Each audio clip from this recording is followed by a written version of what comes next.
reporters' pride and dignity. Stop the New World Order. Welcome to BoJo TV. Well, it's the start of a long day for me. It's about 6:30 in the morning. I'm just heading for work, and I've got to work for an hour, then I'm going to London. I'm going to London on this day, 7th of September 2019, to the second Brexit betrayal rally, and I've got a feeling it's going to be a big one. And so this is where I'm going today, Parliament Square. Well, of course, this is a place I've been to before many times, and I've filmed there many times. I'm actually going to it again, and to take part in another protest. And funnily enough, my first protest there was the anti-New World Order protest in 2008. I remember it very well indeed. But this is, it actually says on its Wikipedia page that it's one of London's many tourist attractions, and also a place where many demonstrations and protests have taken place, and it's overlooked by various official buildings. The legislature to the east and the Houses of Parliament, the executive offices to the north, Whitehall, the judiciary to the west, the Supreme Court, and the church to the south, Westminster Abbey. Yeah, we're really taking this fight to the heart of the establishment, aren't we? You can absolutely see it, yeah. Parliament Square was laid out in 1868 to improve traffic flow, but also to create a place for memorials and statues. And indeed there's lots of statues there at the moment, like Winston Churchill, David Lloyd George, and there's some newer ones like Nelson Mandela, Mahatma Gandhi, etc. And so it's kind of quite a mixture of things. It's quite an amazing place. I know originally there was no like pedestrian access, like you could get over there, but there were no crossings. Now there are a few crossings, which makes it a lot easier to get there. I'm really looking forward to this. Should be fun. The weather forecast is really good, so that always makes a big difference. So can't wait. Let's just get there, shall we? Now, interesting fact I just heard about Parliament Square, which is that in 2011 it came under the jurisdiction of the Serious Organised Crimes and Police Act. And that is very, very interesting that it should do that. It means that on the square there are different police powers, and they arrest people for different things at different times, and it makes it easier for the police to enforce laws and to control protests and things like that. And I wonder if this will prove to be a problem for us. We shall see. Hospital porters' pride and dignity. Stop the New World Order. Welcome to BoJo TV. Well, I'm in Oxford. You can see the old Dreaming Spires view over there. I finished work. It's must be about 8:15 now. I actually got a taxi up here from home because I went home and just quickly grabbed some stuff, and now I'm heading for London. You see, I don't have my hat on. It's a bit unusual. You see where the sun has been shining on me, can't you, when I haven't my hat on? The reason is what's in there. If you have a look, I have my gilet jaune, 2 MAGA hats, and a Union Jack flag. Basically my kit that I took with me to the last Brexit betrayal protest. This Brexit betrayal protest is I don't know, I think it's probably not going to be as big as the last one. It's organised. Well, I mean, the last one was basically two protests into one, as you'll know if you remember. Check the link in the description box. This one is organised primarily by the team that did one half of the last protest. That is, it's the Tommy Robinson supporters, Democratic Football Lads Alliance, and people like that. So it's just like a single organising group. However, there's going to be a large number of people. It won't be as big as the last one, probably. The last weekend there was a pro-EU anti-Brexit rally in London, and it was actually smaller. Again, it was smaller. The last one had about a million people. This one was considerably less, a couple of 100,000. This one probably, I imagine, will be the same. Oh, I don't know though. We'll have to find and see. I know there's a lot of talk online about it. I've got all my kit in my bag, and I won't put these on until I really consider it safe to do so. If you remember the scene when I last went to London to defend President Trump, and what happened there to me, now that could happen again. It could just be something as simple as having milkshake thrown over you or something like that. or just someone snatching your hat and running off with it, things like that. That's one of the reasons I've got 2 MAGA hats. Or it could be something much more serious, you know. I mean, people being viciously attacked sometimes. It's sad, really, that it's a sign of the times that you can't walk down a public highway in this country, this land of the free, supposedly, and express an opinion, or certain opinions, without being violently attacked by, usually just by a bunch of irregular mobs, but the law and the police and everyone turn a blind eye. Basically, these people are like they're the associate shock troops of the state. So, I mean, of course, as a part of me, I think, sod it, I'm going to wear these all the way through Oxford and all the way through London and stuff like that. But, you know, that I suppose is one way of looking at it. I should just stand by my principles on that. But then, this one, in a sense, there's a bit of false martyrdom there. And I don't want to fall into that. If I can avoid that sort of thing, why not? I'll still be doing some good when I get there. As soon as I get to the event, I'll be putting these on. Another reason I've got 2 MAGA hats is because someone else might want to borrow one. See, I'm not actually going alone this time. I'm actually meeting her there. I'm actually meeting up with a friend of mine. Now, I won't tell you her real name. She might not want me. She might not want her real name divulged, but she's known online as Mrs. B. And if you go in the comments section on my videos or the live streams, you'll know Mrs. B because she does comment on there regularly, and she is a real person. I have met her. I'm going to meet her again. The 3rd time I've met her, actually. So she is a real person. So look forward to that. It's nice to be meeting up with Mrs. B again. Okay, so I'm going to go to the coach stop and get my coach for London. Should be there on time, traffic allowing. The traffic factor is always there, isn't it? You can't always depend on it being clear.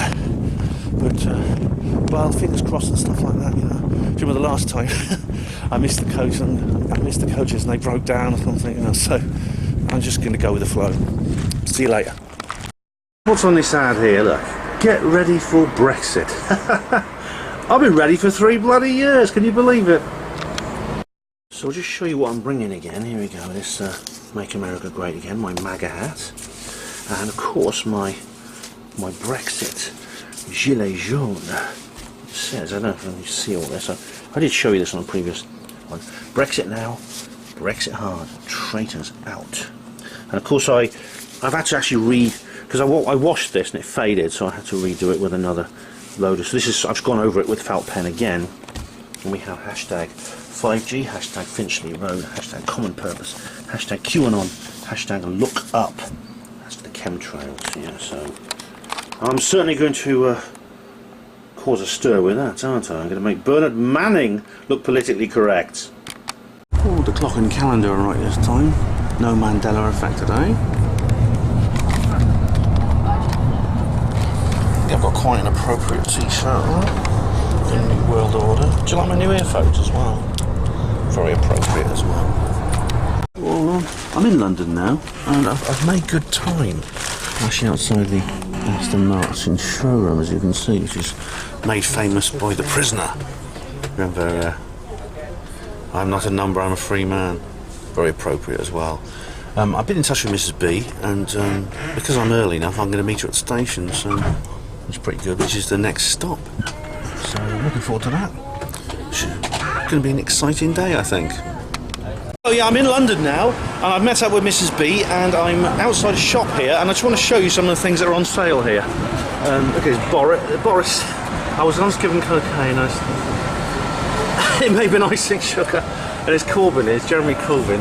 I've got lots of stamina. Don't worry about that. I cycle every day. Oh, Nigel. It's a little Nigel and a big Nigel. I think, frankly, when it comes to chaos, you ain't seen nothing yet. He's right there. And here's Donald Trumpy. To be blunt, people would vote for me. They just would. Why? Maybe it's because I'm so good looking. And there's a small Trump. I've never seen a thin person drinking Diet Coke. That's good. And you got some more down here, various people. These are dog toys. And so if you want to give your dog something to chew up and growl at, then take your pick. Whichever you hate the most, just give it to your doggy. I think that's really good. We also have here some Trump key rings. And look, there's Trump and Little fat boy Kim Jong, what's his name?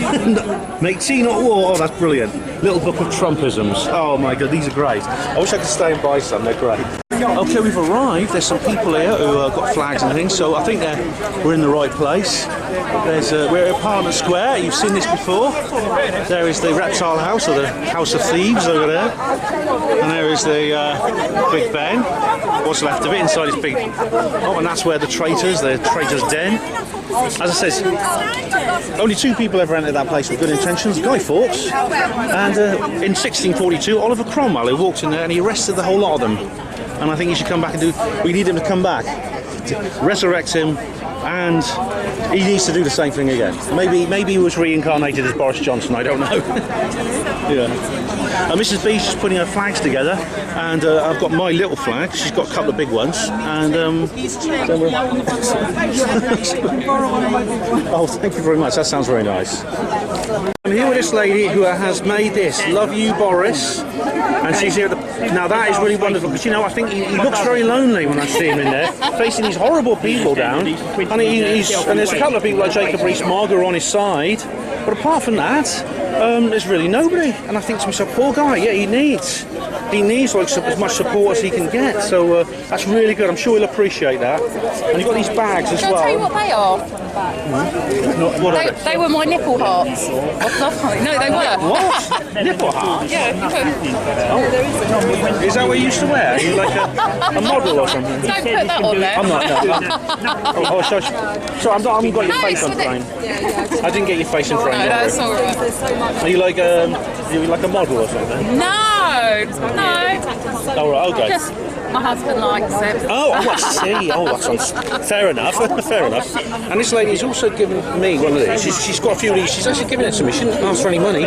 Brexit means exit. Keep calm and leave the single market. Yeah, and on this side, we said no to the single market. Exactly. So that is. I've got this bag now, so that's really good. I'm giving the message out. So I don't think I can hold any more statements of sedition. I think my hands are full now. But see you later. First skirmish with Antifa. So Antifa tried to get in just now. They're on the other side of the police line. There's a row of police over there, and they tried to rush us from Whitehall, but the police kept them away from us. Obviously, I'm not scared of them. You know that. These people are not scared of them. I'll just show you some of the other banners, because we've got like a great banner over there. Brexit is ours, no deal. That's good, isn't it? Yeah.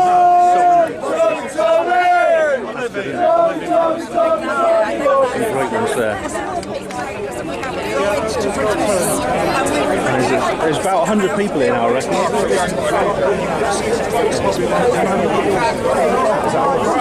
Okay, sure. This is what Mrs. B has got. Purge the traitors, GE, General Election, October 2019. That's excellent. Yeah, that is really great. Look at this chapter. Brexit's democracy. I like that, mate. That's excellent. Oh, look at the other. Look at your flag. That's good. Choose democracy. Choose Brexit. Yeah, that says it all, doesn't it? Very good.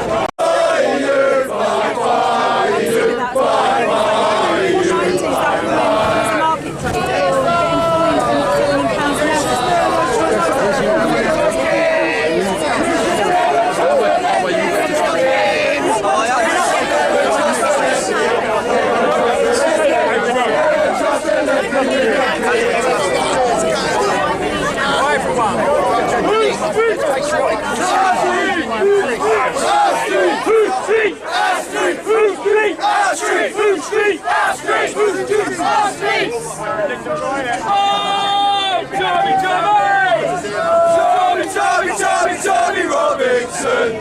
Oh, Tommy Robinson!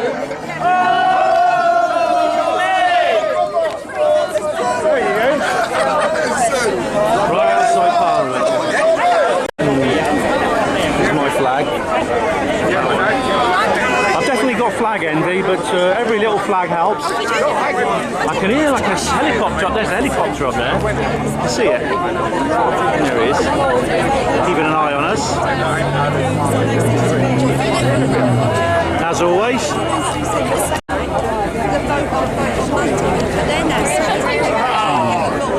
alternative, it might just be the BBC, and they may be filming this now with a couple of hundred people. When 500,000 turn up, the BBC will say that what they filmed was always there. That's what they did last time. They're complete liars, these people. They completely misrepresented the original Brexit betrayal protest. What's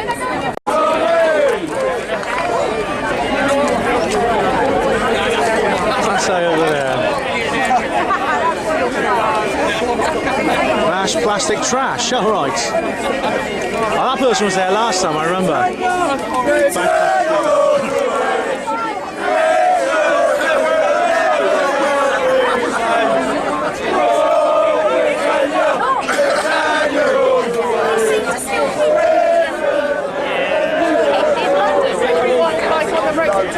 Should all be down here. Yeah, it should have been.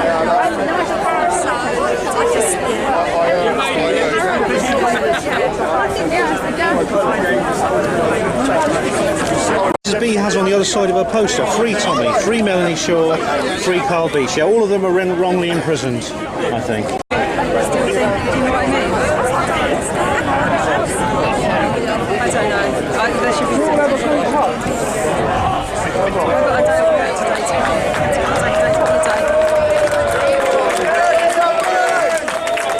Some more people are turning.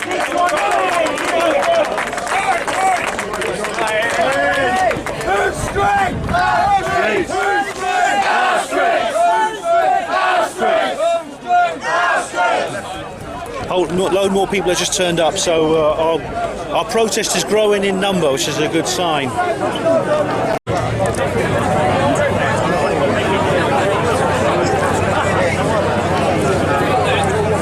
like that flag over there.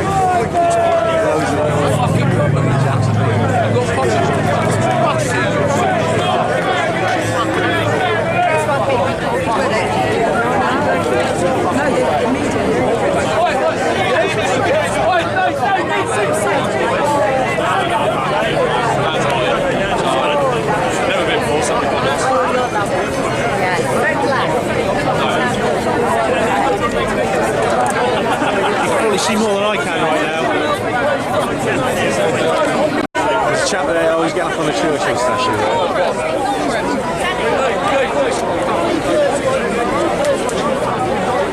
Yeah, they don't scare me, Antifa. Do they? No, I don't. So some people They're like hyenas. Yeah, They hunt and they attack you when you're on your own. As they did to me when I was at the Trump thing. Yeah, years ago, before I went on my first demo, I was a bit of traumatisation. I was thinking, what if something like this happens? And then I realised I my neuro is a part of it. So I would rather die on my feet than live on my knees. And I thought that's, you know what I mean? That's what I always say. I always say, because some of them, like I'm so afraid. Don't fall off. He's up on the statue of Churchill. I think he's going to do some. That's Winston Churchill, wartime Prime Minister. I think they're alright. And people are scared it's going to be really violent and whatever, but they're not. We just sensible. Brexit! Now! Brexit! Now! We want a no-deal Brexit! We want a no-deal Brexit! No-deal Brexit! We want a no-deal Brexit! No-deal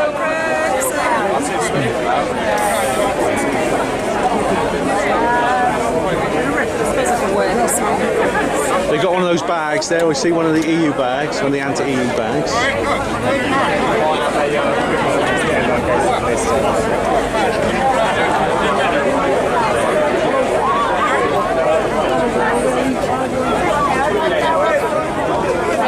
They're going to try and do. But again, they're putting it around him like a belt. They're putting the statue right around the statue.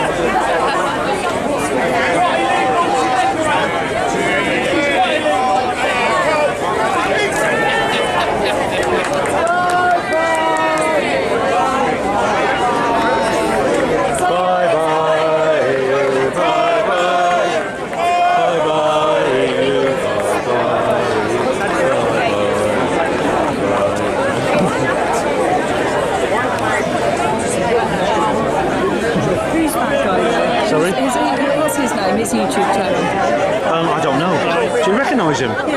I've seen him before. I think is it TR? I think it's TR News, isn't it? I like it. I like his T-shirt. Look, I like his T-shirt. It's actually a face. It's Jeremy Corbyn's face, and it says "twat." He's a twat. Yeah, that's Corbyn. The only thing is, like, I used to have a bit of grudging respect for him simply because I thought he was sincere, even if I disagreed with him politically. Jeremy Corbyn has turned out to be a two-faced, opportunist little grifter. So sympathise with that T-shirt completely. Yay!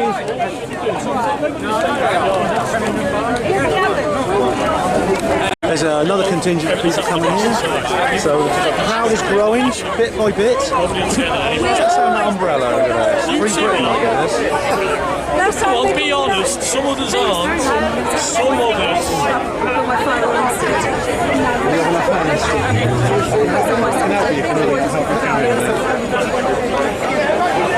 There's some horses there, they've got police on horseback. I think they're expecting us to be troublemakers. We're actually just to protest peacefully.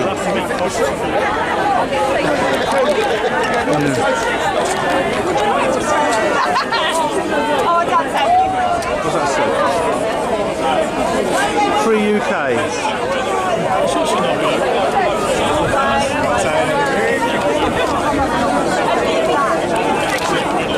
Now there's some people drinking now. That's bad. That could be trouble. Someone struck up some music over there.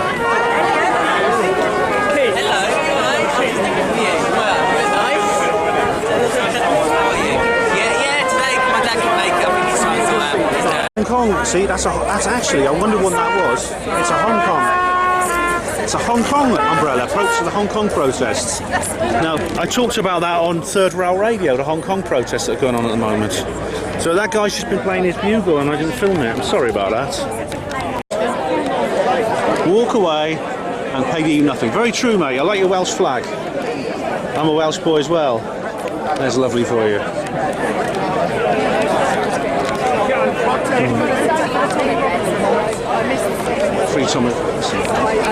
There's the police there with the horses. They're ready for when we start rioting. We've got no intention of doing.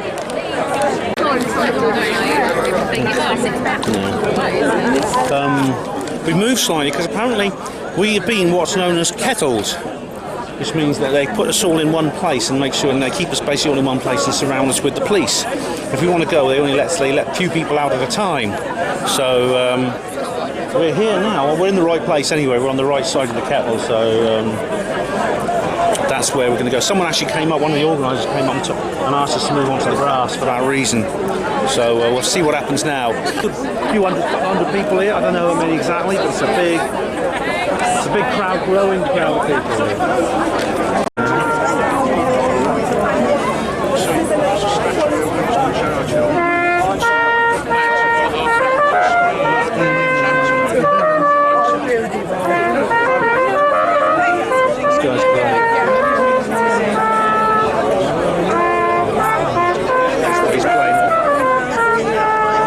Knows the lyrics.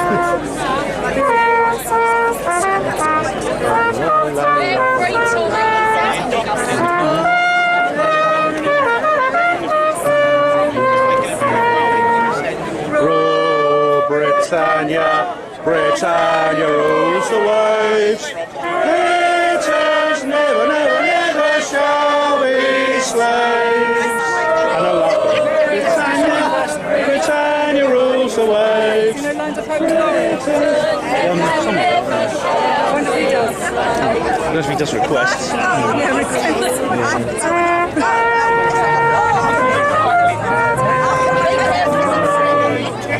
I like this banner there. Never surrender, traitors must go. So this old lady holding it there. That's wonderful. But she's got like a stars and stripes as well. You know, it's funny when oh Britannia, Britannia rules the waves. There shall be slaves. He's doing a medley, I think.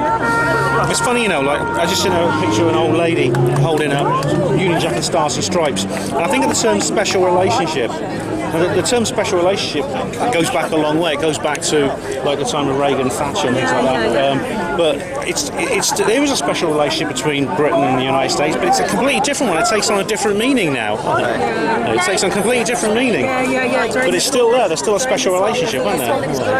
Sorry, what were you going to say? See the guy with the Hong Kong umbrella there, yeah. He's for the Hong Kong protest. Wear the yellow hats. Yeah, it's like, they've got black umbrellas. See, the black umbrella is like a symbol of the Hong Kong resistance at the moment. And that obviously is something in Chinese I can't read, but I know he's protesting. The black umbrella is a symbol of the Hong Kong protest. Protesting against the extradition law. There's a Scottish flag over there. I feel sorry for the Scots. It's like, because they're like, oh wait, it's glory, la, la, la. Wish I knew the word. Who was? Oh, really? Oh, dear.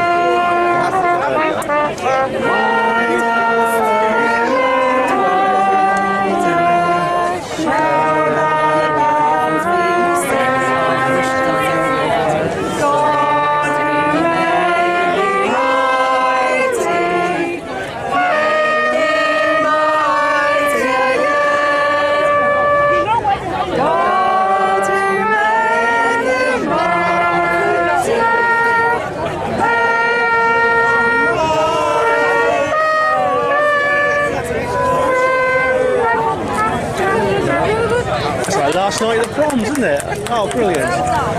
We need a nationalist song. Send me a lyrics. Yeah, I think we should publish one. I need to learn them. We should print out sheets. I need to learn them.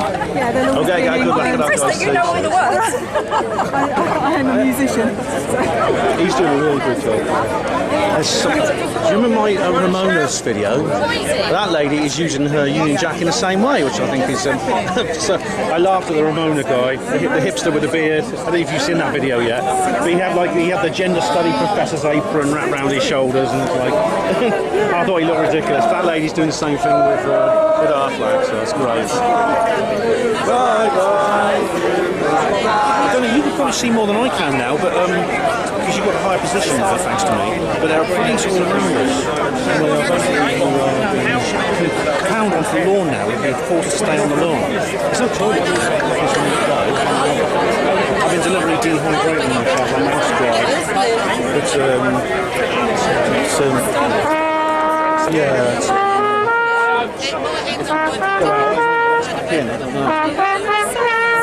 much in I wanna be with you and when you sing so much in come on! So much in when you sing so much in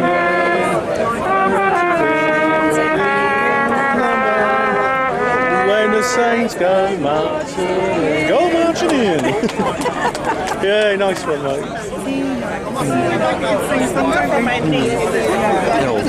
Excuse me, mate. Can you do Jerusalem? Okay, all right. I love Jerusalem. I really does, big.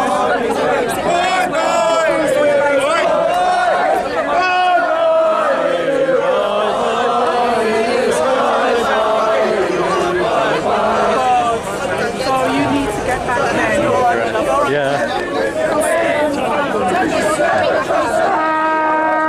It is.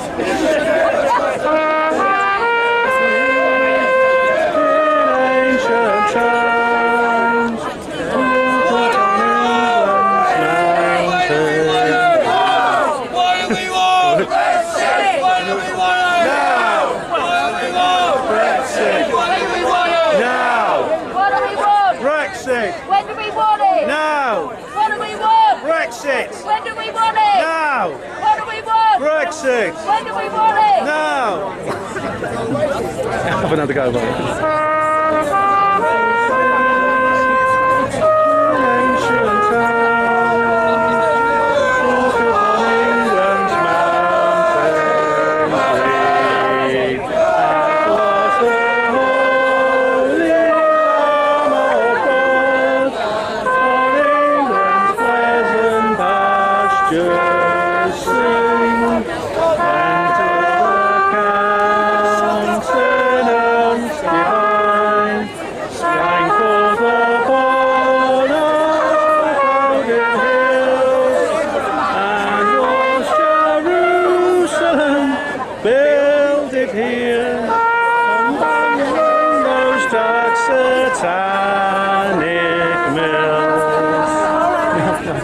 Thank you.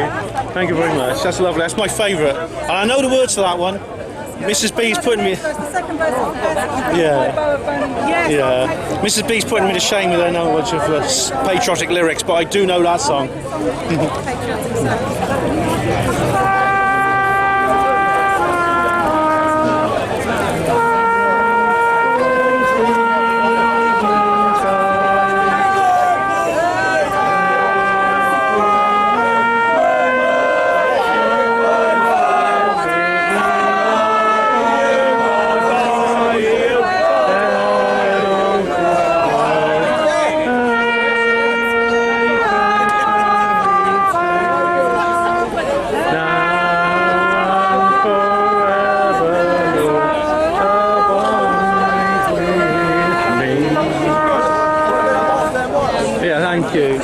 Thanks, mate. 3 cheers for the 100% free democracy. In Liberal, not left. Yeah. We know what we voted for. He says there. Look, that's good. Thanks, mate. Hello. Why don't the Green Party ever get elected? Why not? They always put the ballot papers in the recycling bin. That's a good one. That's really good, mate. What's your name, mate? Alistair. Alistair. Thank you for the music. It's been great. It's been really great. Wouldn't be the same without it. Thank you.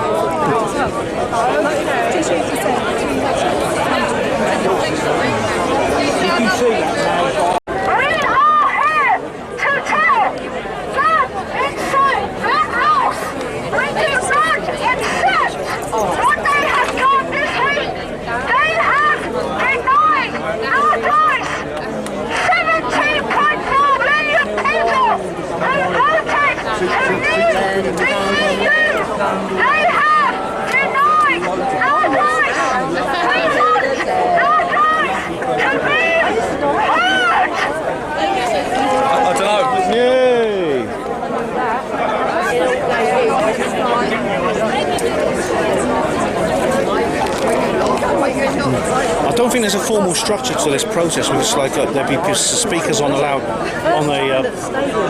megaphone. That's about it. Yeah. Oh, I like that.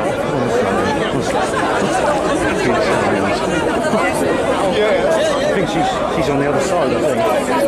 She had a banner with Boris Johnson being led off by the police, saying "Party's over, losers." I think she's on the other side. Yeah, I thought she's doing. Hello. How you doing?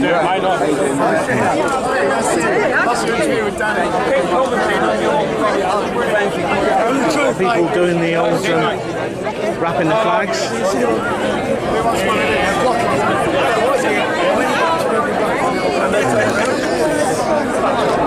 All shirts. I've never had someone fucked up by Sophie for so long. And that fact, traitor, yeah. Philip Hammond, put him in jail. Thanks very much. Leave means leave, quite right. Yep, leave means leave. Yay.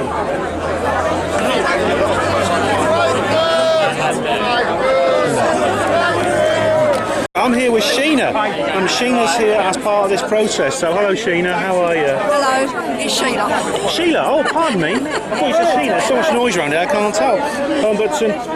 What brings you to this particular event? Brexit means Brexit and we should leave, and I feel that the government and the parliament, especially Corbyn and that lot, are not listening to the voice of the people, the vote of the people, and I think that they've got to. We had a democratic vote, we won, we must leave. That's pretty much all it is, isn't it? That's what this is all about. The fact that a decision was made, they said we will leave the EU, and now they're treating. Do you think the government they're just shrugging their shoulders, some of these people in government, and they're trying to treat it like it's some kind of interim opinion poll rather than a referendum? Have you noticed that? I just think that most of them are Remain, so they didn't want this. I think they were shocked that we won the vote to leave, and we was told, we knew exactly what we was voting for, and Cameron even said that after 2 years we will leave without a deal, if that's what it is, and trade under the World Trade Order. But they're not listening to it, are they? They keep saying that we don't know what we need. Are you concerned at all about the effect that Brexit might have on the economy? I mean, does that bother you at all? No, not really. I think what's worrying me with the economy is the uncertainty in the government at the moment, in Parliament. I think we're moving. Thank you very much, Sheila. Right, you are. Thank you very much, Sheila. Enjoy the rest of your day. Thank you. Yeah, there's more last time.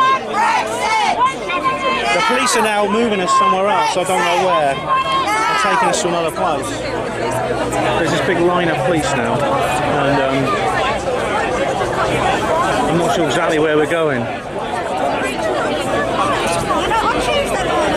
What's the lorry doing over there? Is that a stage or something? No, that's for the Remainers. So I turned around and said, EU, out. Yeah, it looks like something's going on over there. Yeah, the Remainers. Oh dear. Full of bullshit. Well, bring them up, bring it on. I'm not scared of them. I would have burned the flag and bloody ripped it up. Yeah. I threw it back to the guy's store, you've left one. He couldn't take my photo. That's what my finger was on, suck off. There's horses galloping round over there now. And there's the police lines are moving. There's horses galloping. I'm not sure exactly what's happening. I don't see where we can really go because there's police they put up a big line of policemen out to stop us from moving. Right this way, yeah? If one of them tries me, I'm going to stick them in there. Good for you.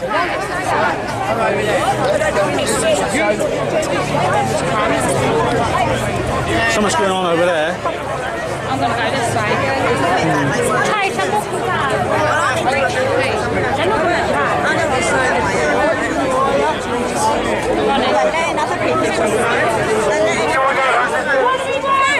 Brexit!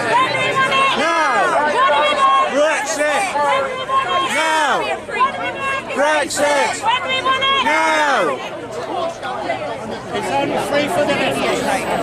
So let's just wait and see what happens now. The police are moving now. The police are like changing formation. I don't know exactly what that will result in.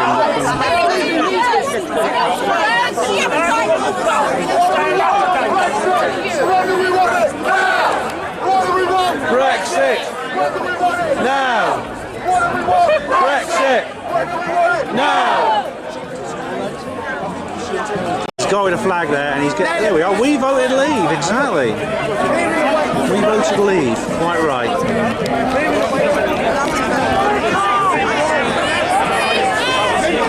It's a short distance from the House of Many Fools, Palace of Westminster there. So it's a shame it's a Saturday and they're not in, but they might be able to hear us. Mind you, they will hear us, won't they? They will hear exactly what we're up to. That's Big Ben.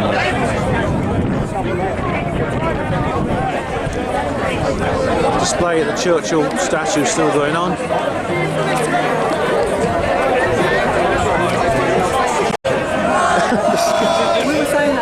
Apparently Diane Abbott's doing a speech, so there's the Ramonas are at the other end of the world. Diane Abbott's doing a speech. Pin your ears back, guys. Strap yourself in, it's going to be riveting. Yes. This race is going to. Yeah, I mean, how I'd about in Ashford in Kent with a Liberal Democrat, and I knew he was Liberal because they're yellow, the little thing. And I went up to him like innocently. I went, "Oh, are you Liberal Democrat?" And he went, "Yes." And I went, "Oh, sorry, but you're neither Liberal nor you're a Democrat. What do you mean by that?" And the little kicks off. Yeah. No, he goes, "I got him on several. I can't remember things." Do you know what he did? And he goes, "Have you got a degree?" I went, "No." He goes, "Well, I have in science." And I went, "Does that make you?" Got a PhD. I goes, "Does that make you better than me?" And he went, "What?" I goes, "Because you've got a degree, does that make you better than me?" Scott stumped on that. Then he goes, "You're ignorant." And I went, "What did you say?" He goes, "You're ignorant." I goes, "How dare you say anybody's ignorant if you've got a different opinion?" That's it, yeah. And I left They him call us gobsmacked. Nazis. Yeah. They call us Nazis. No chin in the stomach, is there? They're the ones who are now saying they're Ramona, they're the top Ramonas. Labour was saying, only one person, when Susan Mates called the election. Yeah. And I was campaigning in the town where I live, and they were saying, overthrow this government because they've got such a small majority, you can overthrow the government. And we can have do you know what I mean? A Labour government. And they were campaigning. And I was like, you lost the election. What's that to do? What was it? And then they ended up going, nothing like that. But Somebody saw on YouTube the other day, democracy only counts if the losers have consent. Yes. Something on them. I'm the trying. losers have got to have consent, consent to lose. You know. If the Remain vote had won in the referendum, I would have accepted this cycle of history has turned against us. I'd continue to campaign. I'd say it's a long slog, but I would no way would I have said, we'd have well, to we wait want for the another next one. we want another referendum. I mentioned that to him. That was it. The Liberal. I said, say we won by you have another election referendum and you win by the same margin as what you lost by this time. He goes, yeah. Does that give all the Brexiteers a right to riot and cause mayhem? It was really funny because after the referendum and the Ramona started saying they needed a second referendum, there was like petitions for it. Remember that England played Germany in the European Cup, beat England by like 2-1. And so there was a petition to have a replay. It's not fair. It was only one little goal. Come on, guys. We want a replay. I know, it's ridiculous. Yeah, that's the level it's at. And did you see that Julia Hartley-Brewer interview with it goes way back, I got it, when that Liberal Democrat won Hampstead or whatever, and it was Fallon with the McLeader, and that Julia Hartley... Yeah, that woman, I can't remember her name, Sophie something, or I can't remember her name now, but... She went, congratulations on winning, and all that, and she went, thank you very much. And she goes, when's the next election? She went, what? She goes, well, you only won by the same margin as we're coming out, you're now complaining. Do you remember she didn't know what to say. No, she was going, she cut off. They know they have no argument. They know they have no argument, which is why they just have to end the debate. My dad's like that. It's dead anyway. It's very sad. It's very sad there are so many people willing to do that. We can't just let... You have to fight for it. Yeah, we have to fight for freedom. So You have every to fight generation for has it. their own battle. Yeah, but I think, you see, the thing is with lowering the voting age, is because, as I said, a lot of the youngsters have got liberal view. So then when they get older, do they change to being a because bit it's more idealistic. conservative? Socialism is an idealistic. Everything's shared out fairly, and everyone gets, and everything's nice. But when you get older, you realise it doesn't work like that. It doesn't work. It's the tragedy of the commons and things like that. It's socialist. That's why socialism cannot work. If people say that they say things like property's theft, property's wrong, you say to them, well, give me your wallet then. No, right, it's mine. There you are. Labour bloke, he sees going out, which is fair enough. I've got to admit, he shouldn't own so many houses. It's ridiculous. But then he owns two houses. He owns the Chancellor, Chancellor Johnson, or John McDonald, that was it. He owns two houses, and you go, well, what about that crew? You know? It reminds me of two Jags? What's his name? John Prescott. Yeah. John Prescott. Yeah, he was Blair's right hand man. Two Jaguars. Something like that. He was violent. He punched somebody as well. But it's all right for them to punch somebody, but not. No, certainly. He punched a woman, didn't he? Yeah, we know that I was looking at some crime rates. Do you know how many crime rates in Parliament? If the levels of crime among members of the House of Commons was translated to the country as a whole, we'd see a crime spree like you'd never believe. That's only the ones that have been admitted. It doesn't include the ones that were found out after they were dead and things like that, like Cyril Smith. I mean, that woman walked in with like the thing around her ankle. That's just a minor part of things. She's just like a trafficking offence, you know. There's far worse than that they've done. I mean, what was it Heath turned around and said? I think it was Heath. I've heard it somewhere. They're taking till the turn of the century before the British public realise they've been influenced. I think that's what he said. He was quite prime. But he's the one who took you in. But he got quite, didn't he? I think he got 60. Well, it's that. But no, they got, he won this prize. Do you remember shortly after the referendum? They got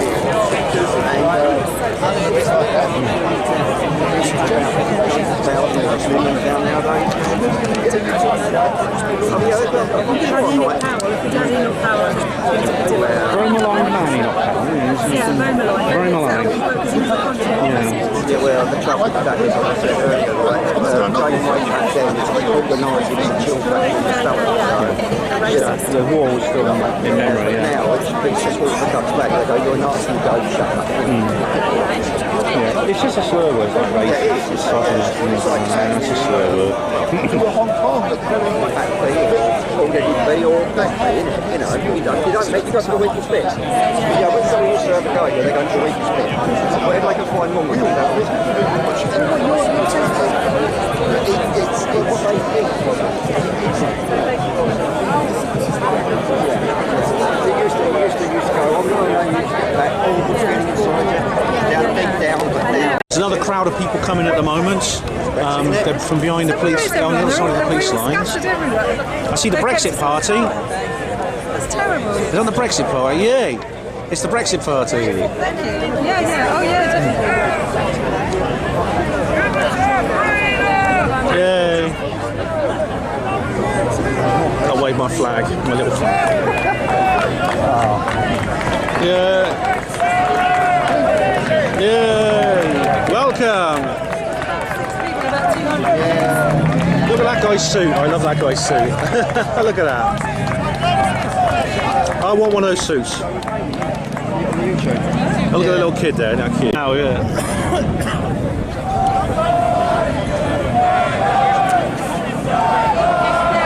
It seems like there's lots of people here, but we seem to be divided into little segments. It's like there's lots of people here, but we seem to be being divided into little segments. So there's us here, but then there's these policemen. There's a police line here. Well, that's why.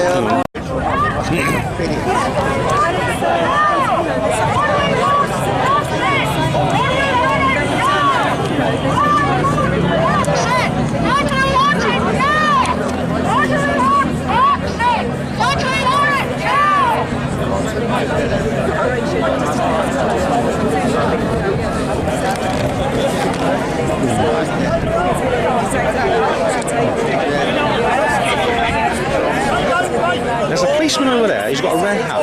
I could have sworn that was a Trump hat he had on. But it's not, it's just police. I thought the police are starting to wear MAGA hats. Oh, he did? I thought that's a MAGA hat. You got to put up with a MAGA hat on.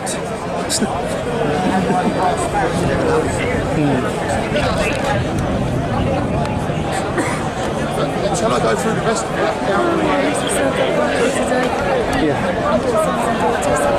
I think you're all right. As long as you're on the, you know, you're fighting the right fight. I mean, the only bad thing is when you capitulate, you go along with it.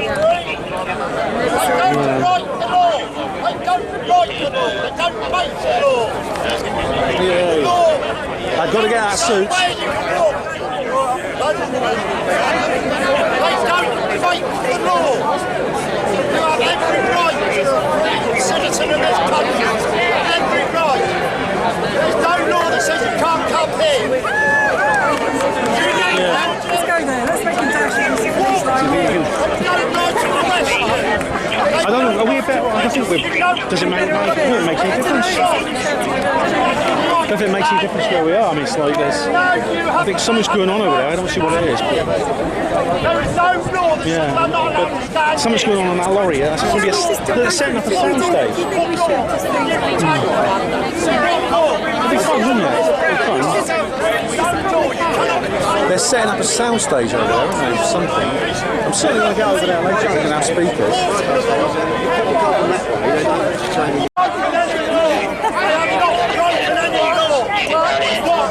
General Vipers, I like that poster there. People have not broken the law. You are breaking the law. It's just, what's he saying? Is he complaining about the police line? He's saying that we're allowed to go through it. We haven't reached the beast. We haven't gone anywhere aggressively, which is true. We can just go around them, I guess. I will do later. I think it is alright. And they have not broken the law. You cannot impede their right to stand. It is okay. I just don't like the fact that we're splitting off from each other. And it's time you enforce the law. It is time you enforce the law. And stood by the law. Stand by what you're trying to put in. You're breaking the law yourself. Until they've broken the law, you've got to Arrest the child abusers, yeah. If they break the law, then you have the right to stop them. Yeah. You are acting illegally. Our police force acting illegally. Stop the child abuse. Yeah, I was putting that on YouTube. I thought I better not in case There's more people coming, there's more policemen here. I'm trying to save the battery, so I'm not doing too much filming. But there's another group of people there. We have an answer to why there's the police line here. Because if you see over there, you see what it says over there? No to Boris. That's the, and there's the gender study professor's apron flying. That's out the hate speeches. That's the gender study professor's apron. It looks like that is Ramona's side over there.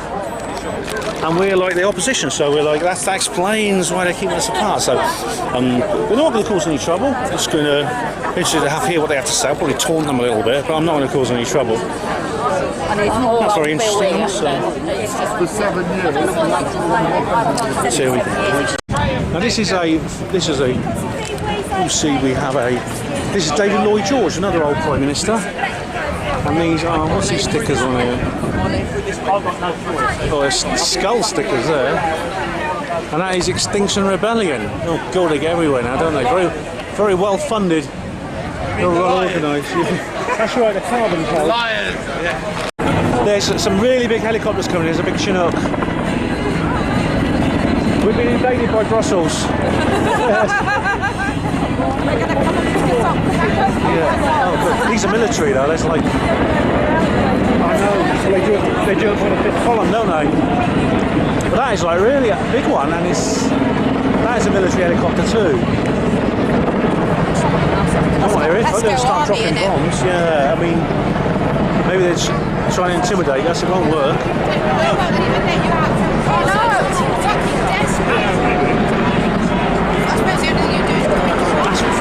What are they doing flying over here?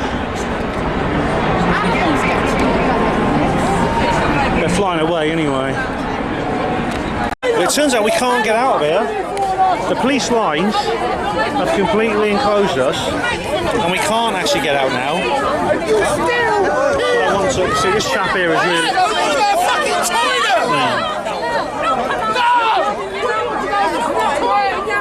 Yeah, so we're gonna have to. We've got to wait.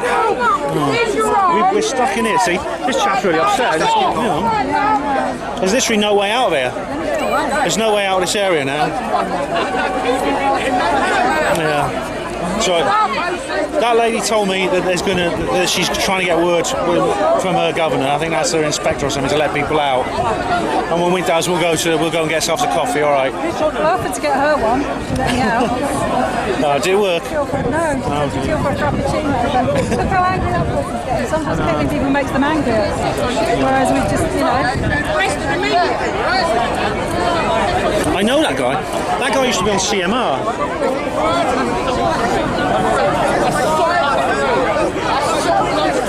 I know him. I'll talk to him in a minute. I know him.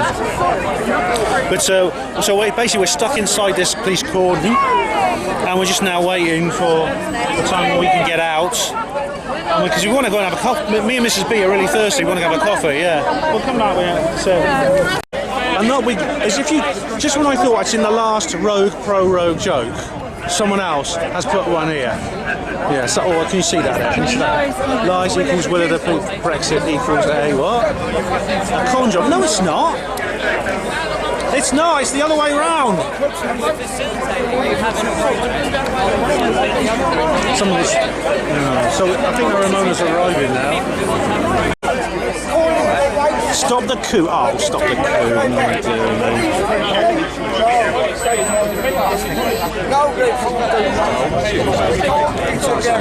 Defend democracy. It's so crazy. How do these people say they're defending democracy? Save our democracy.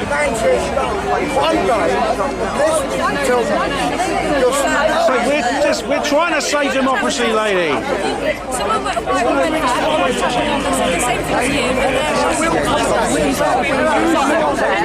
got to be cool and dead. We've got to plan and strategise. Not just going. As you can see, the Ramonas are over there. And there's like a demilitarised zone between us and the enemy, consisting of the police horses. And we're sort of like protest. It's a good protest though. We're really close to them. See, I'm waving my flag at them, but they're not letting us anywhere near them.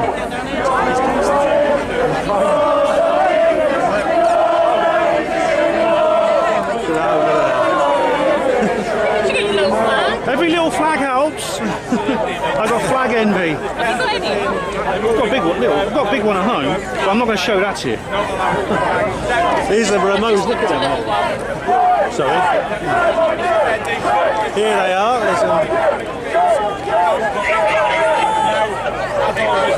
Oh, they're all filming. That's so.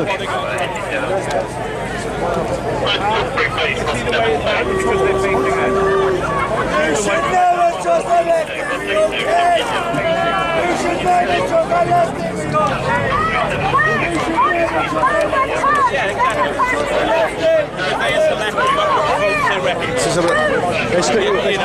The thing about democracy is you've got to have losers consent. If you lose and the fight lost and it should remain. Defend democracy. Look at that, how ridiculous.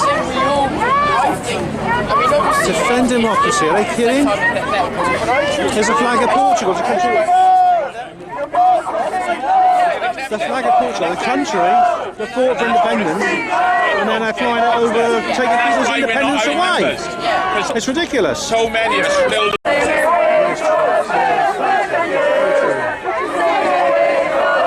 Lock them up. Lock them up. Nice one. Lock them all up.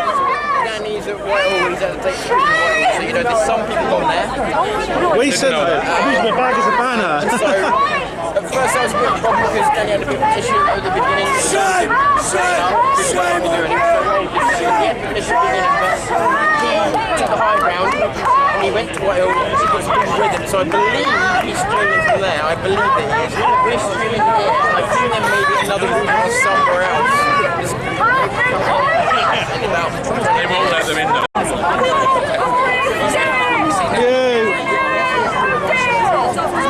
I'm using my bag as a banner and my little flag, so that's handy having that bag. But I'm here, we're facing the enemy now.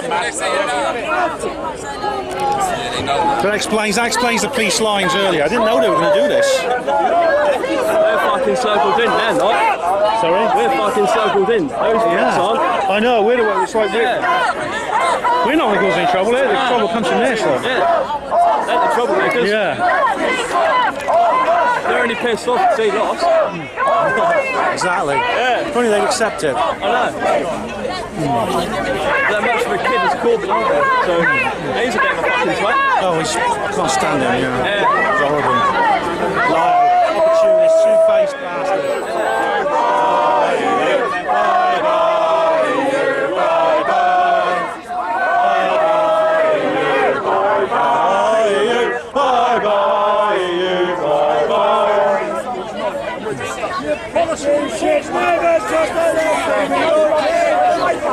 You should never trust the left with your kids. You should never trust the left.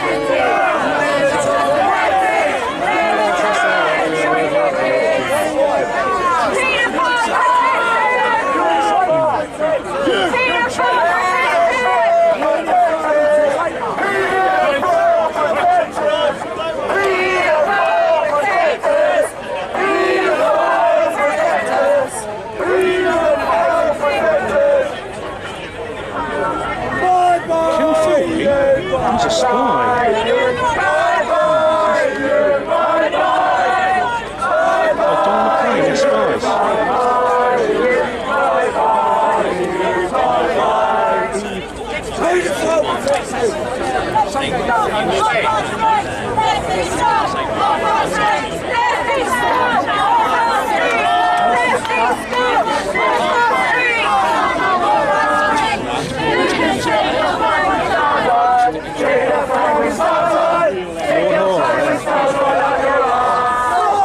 Traitors, modern and old.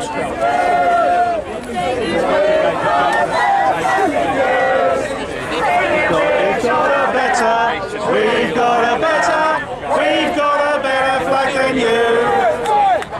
that's true. Look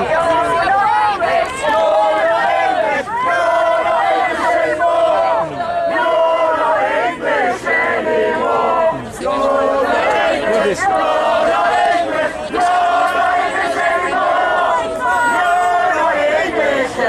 Defend democracy. We're defending democracy, stupid cow. We're defending democracy.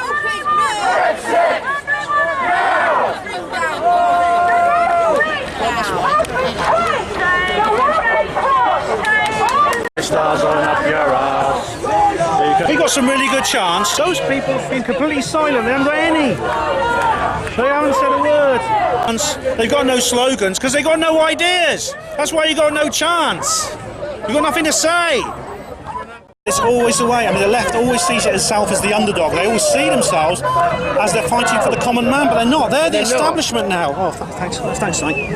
They're the establishment. They are. We're the rebels. We're the counterculture, and they don't realise that. And they're stuck in delusion. I mean, it's awful because members of my own family take their position. Right. And it's really Has that been hard? Yeah, it's put real strain on my relationship with my dad, for example. Is it? I mean, to the point. Don't tell me if I'm intruding, but to the point not talking, or no, we're on speaking terms. Still on speaking terms. We just can't speak about Brexit. I just stopped arguing with him because he will not change his position. He's lost every debate I've had with him, and he won't change his position. He's like these people over here; they're exactly the same. It's really. I'll tell you the thing about these people over here, probably compared to your dad, though, is these people are completely uninformed. Yes, completely uninformed. They just believe what they read in the Guardian. That's it. And what Owen Jones tells them. Oh, him, yeah. He's an idiot. He's a real idiot. It really is. And it's just so sad. It's sad that there's people like we're trying to free our country. Yes. I mean, our very own countrymen and women are working against us. They're collaborating with the enemy. They're collaborating with a force of foreign occupation. We're trying to return sovereignty to the people. Yes, that's what we want to do. That's what the referendum was. That's what a referendum is. It's not about race or all the rest of it. It's about returning sovereignty to the people, so Parliament is answerable to the people. Exactly. Yes, that's what all this is about, and that's why I'm here today. We're here to protest peacefully. They got police here. They got loads of police horses. We're not going to cause any trouble. We're here to protest peacefully. Yes, we're taunting them. Yes, we're being rude, but we're being verbally aggressive. But we're not being boisterous. Yeah, we've been boisterous. We've not done anything criminal. We're here to protest peacefully. Yeah. And they've got police horses out that they think we're going to riot. I think we're not going to. We're not, honestly. I know, but you know what? You know why all the papers and that tried to say that the far right was going to come and kick off today. Oh, it's like they set us up. We're stuck inside this police line. We wanted to go out. Me and my friend wanted to go out and get a cup of coffee. We're stuck in here now until they let us out. Yeah, exactly. It's like we're trapped.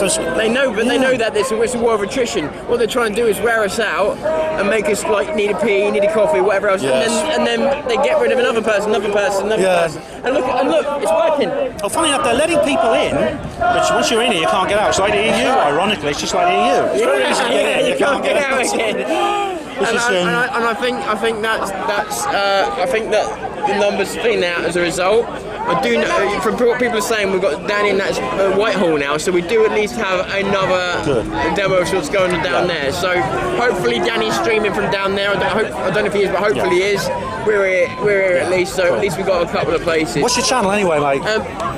Zero News. I'll give you a. Thanks very much. I'm Hapanwo TV, as you just said. I'm rolling, if that's all right. Oh yeah, no problem. And you're what's Zero? So I'm Zero News. I call myself Storm Missouri, but my real name is Tom. Right. And I do Zero News. Well, I'll share the video. I'll share your videos when you're up. Oh, bless you. Yeah, Thank you so much. But this has been really. I mean, we've been having a good time here. We've been having fun, and no one is. I don't think anyone is going to cause trouble. The trouble I found on demos, the trouble comes from the left. It's the Antifas.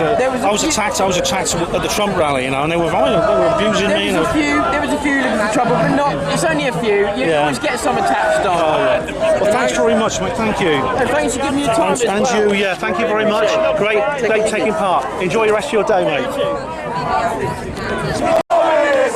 There goes the red. There's the smoke coming over.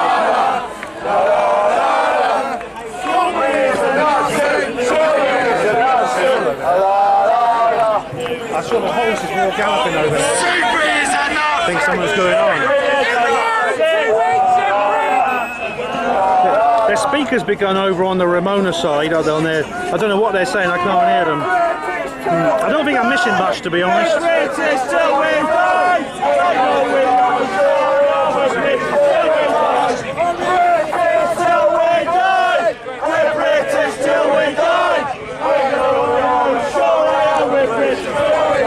That's a sad sight. The red dragon flying alongside the gender study professor's apron. That's really, really sad. But of course that is Welsh politics nowadays. That's what Welsh politics is like. There are no Welsh nationalists, there are only Welsh federalists. Really sad to see that. Fascism starts. This is how fascism starts. What sort of rubbish is that? The fascism starts with those people. They're talking about themselves. Who's that? He looks like bloody Leon Trotsky. He looks like Leon Trotsky. Look at the other side. I'll turn around. No, it's okay. Cheers, yeah. Jeremy Corbyn, Lord Warhol, yeah. I noticed you've got some names we're all familiar with today. Yeah. There's some people from history. Yeah. You better use like Michael Heseltine, of course, who was a Europhile in the 80s. Clark, he said he can't wait until Britain's yeah. People having a go at Boris for getting rid of him. I think he did a good thing. Get rid of that Bilderberg. He's in the Bilderberg group. And you mentioned Kim Philby and Donald McLean are spies. Do you think they're the same? They're all part of the same thing. We'll get the rest on there. We've got the Cambridge, we've got McLean, Burgess, Blunt. Guy Burgess and what's his name? Blunt. Yeah. They're the main ones that most people know. Yeah. And you called Anna Soubry Nazi. Nice one. She hates that. Good blackout, mate. Well done. I'll let you too. Yeah, you shouldn't be in jail. You really shouldn't. Thank you very much. Thank you. I heard you earlier on. I really appreciate what you're doing. I love this suit. Absolutely fantastic. You're going to become a fashion icon. Well done. The fame is a double-edged sword because people were really picking on me on the train on the way home, but stood my ground. They didn't quite know how to argue against me. Exactly, yeah. That's it. Take care. We moved a little bit away now. I think these people over on the other side of the barrier, they've got this romantic idea of the EU. They've got this idea that it's kind of like, they've got this image of little Dutch girls in clogs and little German boys in lederhosen and French kids carrying baguettes and wearing berets. And they're all singing in a circle, and there's the Eiffel Tower in the background and windmills and the Big Ben, and everyone's really happy and they're singing Kumbaya. And they say that's their image of the EU. Yeah. When I think of the EU, I think of Angela Merkel's dead eyes. I think of the suited bureaucrat in his huge monstrosity. It's based on Bruegel's Tower of Babel in Brussels. I think of the unelected commission and the Parliament for overpaid, underworked MEPs who do nothing and have no legislative power at all. They're just there for show. So different. These people are so deluded. It's incredible.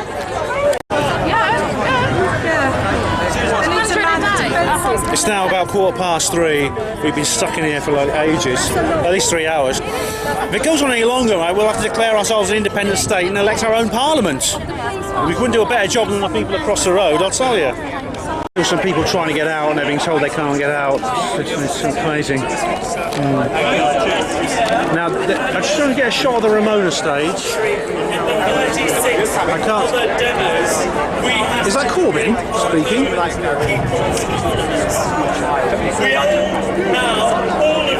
No, it's not. I'm quite glad actually I can't hear what's coming from the Ramona stage. It's like, especially when you're stuck in a place like this, it's like, you know, exactly. Being stuck in here and having to listen to what was being said over there would be like being in the Clockwork Orange chair with someone playing Question Time into my eyes. You know, but luckily we can't hear them. What an idiot. So I'm quite glad I can't hear what they're saying on the Ramona stage. Well, I'll watch the videos later when I've got the stomach for it. Oh dear. But you may have noticed they've moved the line forward a little bit. So I think someone complained that the police were allowing the Nazis to shout at us. The fascists were yelling at us. There's a guy over there dressed as a clown, and he's got a banner which says "Be afraid of this clown." And you can't see it at this angle, but his face mask is actually Boris Johnson. It's an attempt to be witty, I suppose, which is different to most Ramonas. However, it's completely false, of course. Boris is not a clown, he's a great man. We've just had to move forward again, and as you can see here, our enclosure is actually getting smaller. They're actually pushing it into a smaller and smaller space. I think they're letting a few people out. They're letting a few people out at a time. Hopefully it'll be our turn eventually. We're free. They've just let us out. Yeah, we have been allowed out. We're now heading out. Oh, right, we got some... What's happened? Oh, no, listen, I don't think... We'll have our own best Oh, there's some trouble here. And they're keeping us in still. Be careful. Oh man, there's the horses. There's the places. On the same side. Grass, on the grass.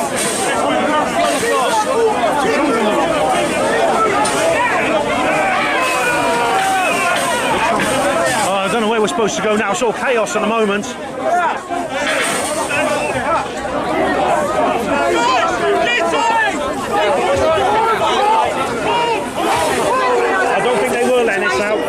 I think it was an attempted breakout. Oh dear. Doesn't look us, unfortunately. We're still in here. Oh dear. Oh no. Yeah. We've had no... There's people who want the toilet.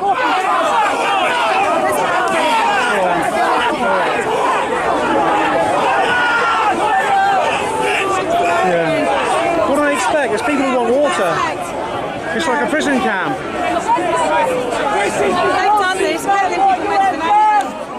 There's people who want the toilet. What do they expect people to do? Yeah. I thought they were letting us go, but it was an attempted jailbreak. Nice try.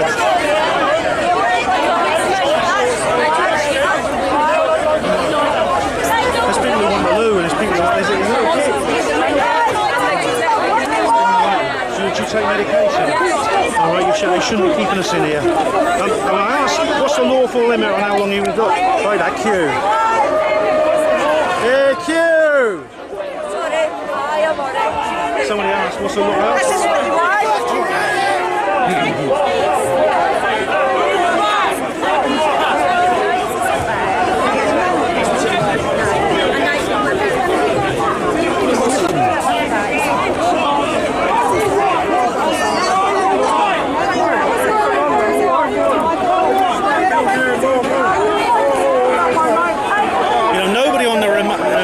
Side has actually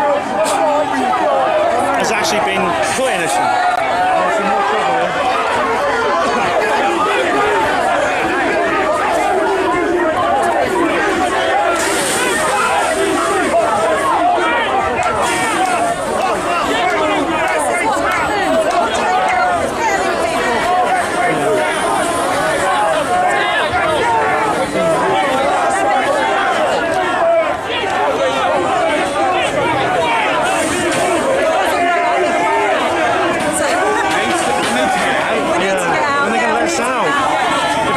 This won't happen.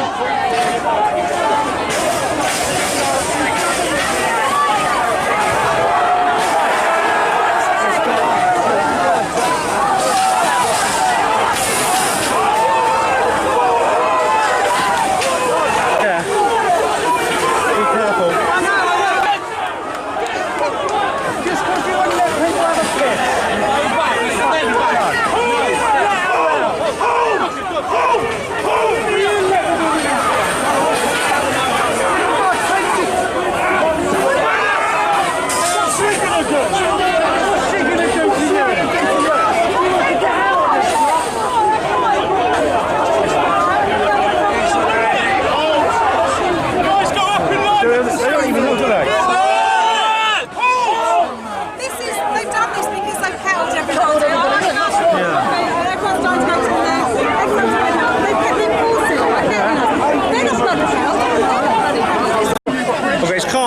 now. I'll tell you what, they got some great footage for the news at 10 tonight, and it's going to be evil Brexiteers being violent. Yeah, and wait till we get in the Houses of bloody Parliament. Yeah. I'll tell you what, we can ask our... That's what's going to happen. We're going to be portrayed as monsters. Well, look, I hope this video acts as a way of telling the other side of the story. Don't believe what you see on the mainstream media. Believe what you read on videos like Hapanwo TV. That's the moral of the story. So we're now still stuck behind these police lines. Don't know when we're going to be let out. It's a free country! Human rights! Yeah. You are breaking the law, not us!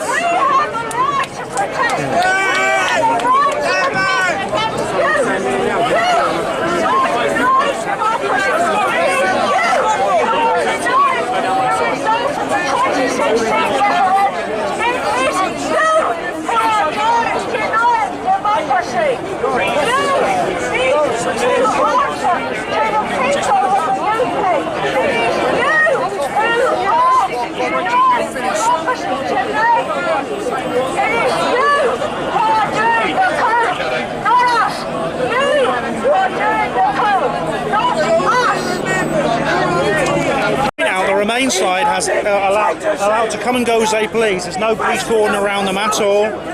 They are being treated as completely lily whites and never do a thing wrong. Only people on our side have been treated as we've been completely as dogs. We've been treated like dogs. Yeah, we're being portrayed as the nasty ones. The Ramonas, we're both holding demonstrations. That's what we're both doing. We're the ones being treated as evil. We're now totally surrounded by very tight police. We're going to get out of here. We've just got like a couple of dozen square feet now. So. Well, if we stay here soon, like we're going to start getting like dehydrated and things like that. There's a chopper up there again. I think it's the BBC again. I can't see. It's silhouetted. Now, we're still in this really small corner here. It's just like a square. I think it's 20 or 30 of us in here. We're still waiting for them to let us go. We're going to be infamous now. I mean, I don't know. We may well get arrested. You might not even be watching this because the police might delete my footage. But if you are, just it's possible we're going to get arrested. I'm not going to tell them anything. I'm just going to keep my mouth shut, as the anti-terrorists used to say nothing. So we'll just wait for them to let us go. As you can see, like there's some of the other people out there on our side. Well, here's happened. We thought they were letting us out, so everyone rushed towards a particular place. And then they gathered around. It was like there was a kind of like an uncontrolled rush of people, and it's obviously I think this was staged to get good news footage. It really was. It was a trap, and we walked into it. I'm very sorry, but like I said, this video will act to counteract the mainstream media narrative.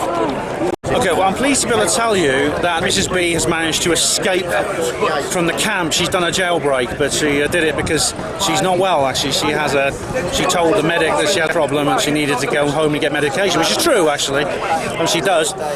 Unfortunately, only she could go and not me, so even I did pretend to be her husband, but it didn't work very well. So we're now stuck in here for as long as it is. Well, I asked the policeman, I said, how long is it legal? How long legally can you keep us in this condition? And they said, as long as is practical. So that's not exactly minutes and seconds, is it? An hour. So I'm afraid we've just got to wait and see. Just got to wait until we're allowed out. That's all we can do. This is the extent of our little enclosure. It's along here. And down here. I think there's about 40 of us in here.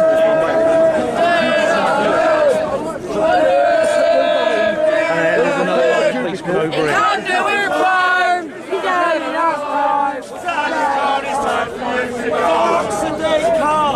And all around here. Now I know that there's lots of different stories about Winston Churchill and about who he is and what he was really like, but based on his popular image, I still find it very ironic that he's standing above us here in this little enclosure. So I don't know what's happening right now, but for all I know, the EU army might have invaded. And we're going to be sent off to a mass grave or something. I mean, there's a row of paddy wagons in the distance there, right across by Downing Street. So obviously this is like something else going on as well. Don't know what exactly.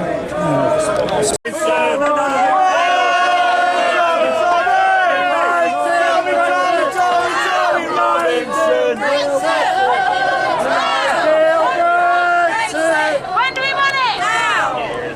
Bye bye, you, bye bye, you, bye bye, you, bye bye, bye bye, you, bye bye, you, bye bye. Prison for having the wrong political view. I've got to say, I'm really grateful to these people outside. We're in prison in here. These people outside are staying there in solidarity with us, and they are not leaving. And I don't think they're not going to leave till we leave. They really are good people. Okay, I just got out of the police station. Yeah, I got arrested. I'll tell you more when I get home. I just need to get home now. I think it's about 4 in the morning. I didn't look at the clock. It's about 4 o'clock, and I need to get home. So I need to find my way home. I just got out of the police station right now. All right, so more later. Well, I'm free. I'm bloody well free. Yes, I was arrested. As you just heard, I was actually arrested. As it appeared, sorry, I got the fan on. It's a bit cool. I need to be cool. It's a bit hot in here. I was arrested as I explained just now. I was let out at about 4 AM and had to get home, and I was very tired. I've been to work. I did get home, and I slept a bit on the coach, and I got home and slept a bit more, and then I went to work, and I finished work, and I'm now I'm feeling a lot better, and probably might have another little sleep. So yeah, I mean, pretty soon it became inevitable that we were going to be arrested, and the purpose of keeping us in that cordon was actually to process us as potential suspects in this particular incident, which you witnessed, of course, because it's been in here. So all of us within that cordon were to be regarded as potential suspects. That's why the police immediately moved in and surrounded us. Now, as soon as I realised that was going to happen, I decided to send a message. So I sent a message to Mrs. B. I sent a message to my daughter, just explaining what had happened. And then I advised everyone. I just said, I just turned around to everyone, and because people were saying, what are we going to do, what are we going to do, and I was like, well, I'm not going to say I was the only level-headed one and I kept everyone in control. I'm not going to blow my own trumpet like that, but I did turn to people and said, don't worry, just keep calm, answer every question, no comment, be polite, don't cause any trouble. I said, I had to, and then so they were letting us one at a time, and we were being marched out of sight to somewhere else where we were being protested. I don't know, it was right. I don't know, it's not like it was sure, certainly in the future, if the New World Order has their way, where we'd be being marched out to is basically a bloke with a rifle and a mass grave. We're not quite that bad yet, but I did feel a sense of trepidation as I was led by these two coppers holding onto my arm. And I was taken to a guy. He said, hello, how are you? And I said, how are you? A very nice chap. I got to know quite well, actually, because he was my arresting officer. And I said, could you just look into the camera? They had a big camera set up on tripods, a bit like this one here. And I said, just for the sake of our investigation, could you please state your full name, address, date of birth? And I said, and I stood there, looked at the camera, I said, in accordance with my rights under the Magna Carta of 1215, I decline to answer those questions. And they said, okay. And no problem, this guy led me over, and he said, okay, I'm going to ask you again, and if you refuse, I'm going to have to arrest you on suspicion of causing violent disorder. And he said, it'd be much easier for you and for me, for the sake of our investigation. You avoid getting arrested, and for the sake of our investigation, if you just give me your particulars. And I just said, look, it's not my intention to make your job more difficult, but there are certain inalienable rights that people have, and they have to be asserted, because there's a principle at stake here, because these things have been taken away from us. I really had to plunder my memory. In fact, throughout this entire experience, I I had to plunder my memory for all the things I'd learned from Albert Burgess and the anti-terrorist and John Harris and these other people, because I cover such a wide variety of subjects. You know, I never have all the information I need in my head. I only have little bits and pieces because I've studied so much and so many different things. It's UFOs, it's Freeman on the Land, it's the ghosts, it's 9/11, it's the free energy. It's all this stuff sort of circling around my head like that. Oh, the hospital porters are over here and here and here and here, you know. So that's what it's like, you know. Boudica moment. Yeah, it's all in there, but I can't always get to it because I've just studied so much. So I just remembered as much as I could about those particular subjects. And I just told him, and he said, okay. He says, I'm arresting you. And he says, and he read me my rights, and he put me in handcuffs. And he just said, we have the choice of either handcuffing you behind you with your hands behind your back or in front. I don't believe you're going to be a threat to my safety and person and my fellow officers, so I'm going to handcuff you in front. So they put these handcuffs on, and my hands were like that, with one round there, one round there. There's no chain between them. It's like a solid bar, and so I sort of like that. And he led me over, and he says you don't sound like the kind of person I want to arrest today, and I'm sorry I had to do this. And I said, I understand. And he said, my name's Simon. He said, so what's yours? And I said, I told you I don't want to give my name, but I said, informally, I'll tell you my first name is Ben, which is true, of course. And then he led me over. We had to wait a while because there's a row of paddy wagons and patrol cars, but there was a lot of people they were arresting, and there seemed to be some kind of medical emergency too, because I saw somebody lying on the street, and there was some medics doing cardiopulmonary respiration on them. This was just off Parliament Square, and as if this person had a heart attack or something, had a cardiac arrest. So a lot of officers were dealing with that, and it might have been one of the policemen themselves. I mean, it's and so then there was this rather surreal situation, because I was like, we were waiting for a paddy wagon for me, and I was sort of like standing like that with my arms like that, and there was these 4 coppers around me, including this guy Simon, the arresting officer. And of course they kept asking me for my details. I wouldn't give them, and then I started talking to them about the situation. I said, look, I explained what I was doing under my rights under common law, and I said, but also the reason I'm doing this is because this nation is under foreign occupation, and that's what I'm doing here, protesting. Because they asked me questions about what I was wearing, you know, my gilet jaune and my hat and things like that, and they asked me questions about Trump and about Boris and things like that, and I told them about the New World Order. I told them about the agenda for a 2-stage transition to the New World Order, as predicted by Joseph Stalin. He was the one who said, I'll need him for later, he was the one who said that dictatorial world government could be achieved in 2 stages. The first stage would be a series of continental superblocks, and these were like George Orwell's in 1984, Oceania, East Asia, Eurasia, and things like that. And these would then be merged into a one world government, you know, of centralised government, population reduced to 500 million, everyone genetically engineered like the Epsilons in Brave New World. And I was talking, it's weird. I was standing in the street, there were people walking by. I was like just off the pavement, people walking by. Obviously they were probably staring at me. And I had my hands in handcuffs, and there was these policemen sitting around there, and I was lecturing them about this, and they were sort of like nodding. They were asking me questions and things like that, and I was this prisoner in handcuffs, teaching them about the New World Order. It was almost like a comical thing, really. And I said, you know, that house behind us, because to my left, of course, was the Palace of Westminster. I says, they're agents of this occupying force. I said, most of these people are agents of this occupying force. We have a decent Prime Minister, and I said he looks really lonely, and I felt almost tearful when I said this.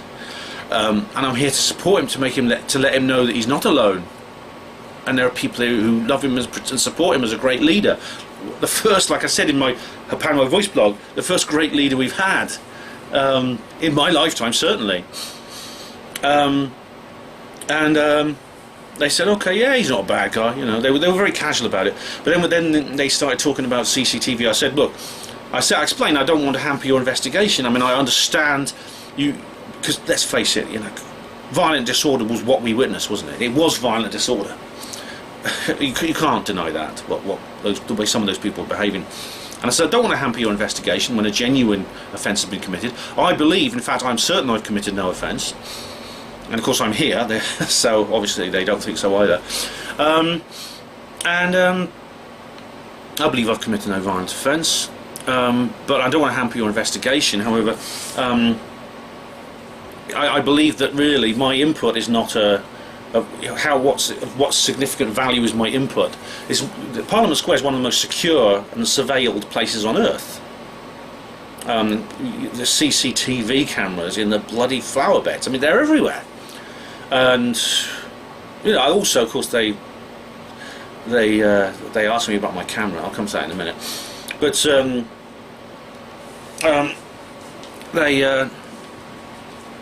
you know, what could I contribute? What can I say that I saw which they couldn't see themselves? All the policemen have their own body cameras too. There's nothing I can say. If I don't cooperate with the investigation, you know, I dig my heels in. Well, to be honest, if I was asked in a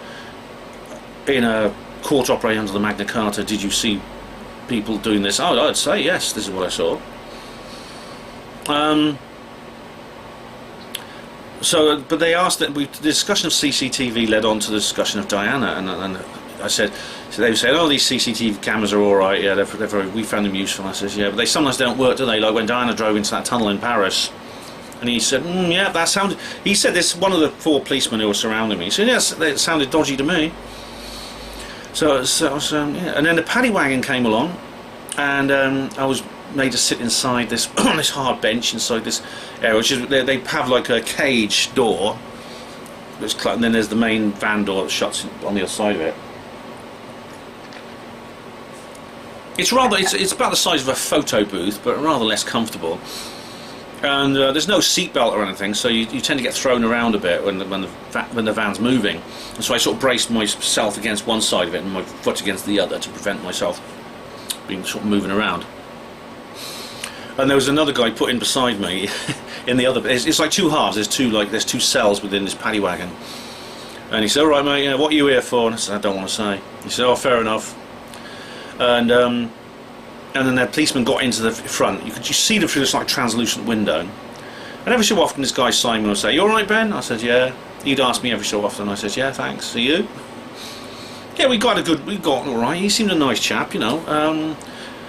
In fact, all the policemen were, because they drove me to the police station. It was down in Elephant and Castle. This police station, Woolworths. I thought it was a joke because it was a shop. It's Woolworths police station, but that's the name. It used to be the name of an old shop. And I had to go through into a holding cell. You can't let in too many people into the custody space at once, so. I was put in this holding cell with this other guy who'd been with me in the van, and we just sat there for a bit, and then they let me through. I went first. He went after me, and so they let me through, and we went to the desk sergeant. You've seen this in the movies, you know. There's like a desk, and there's this sergeant in the custody uniform, which is like blue shirts, and she asked me the same question, and I said the same thing. I said, "Look, I'm addressing you under the Magna Carta 1215. I said, this is the Constitution of our nation.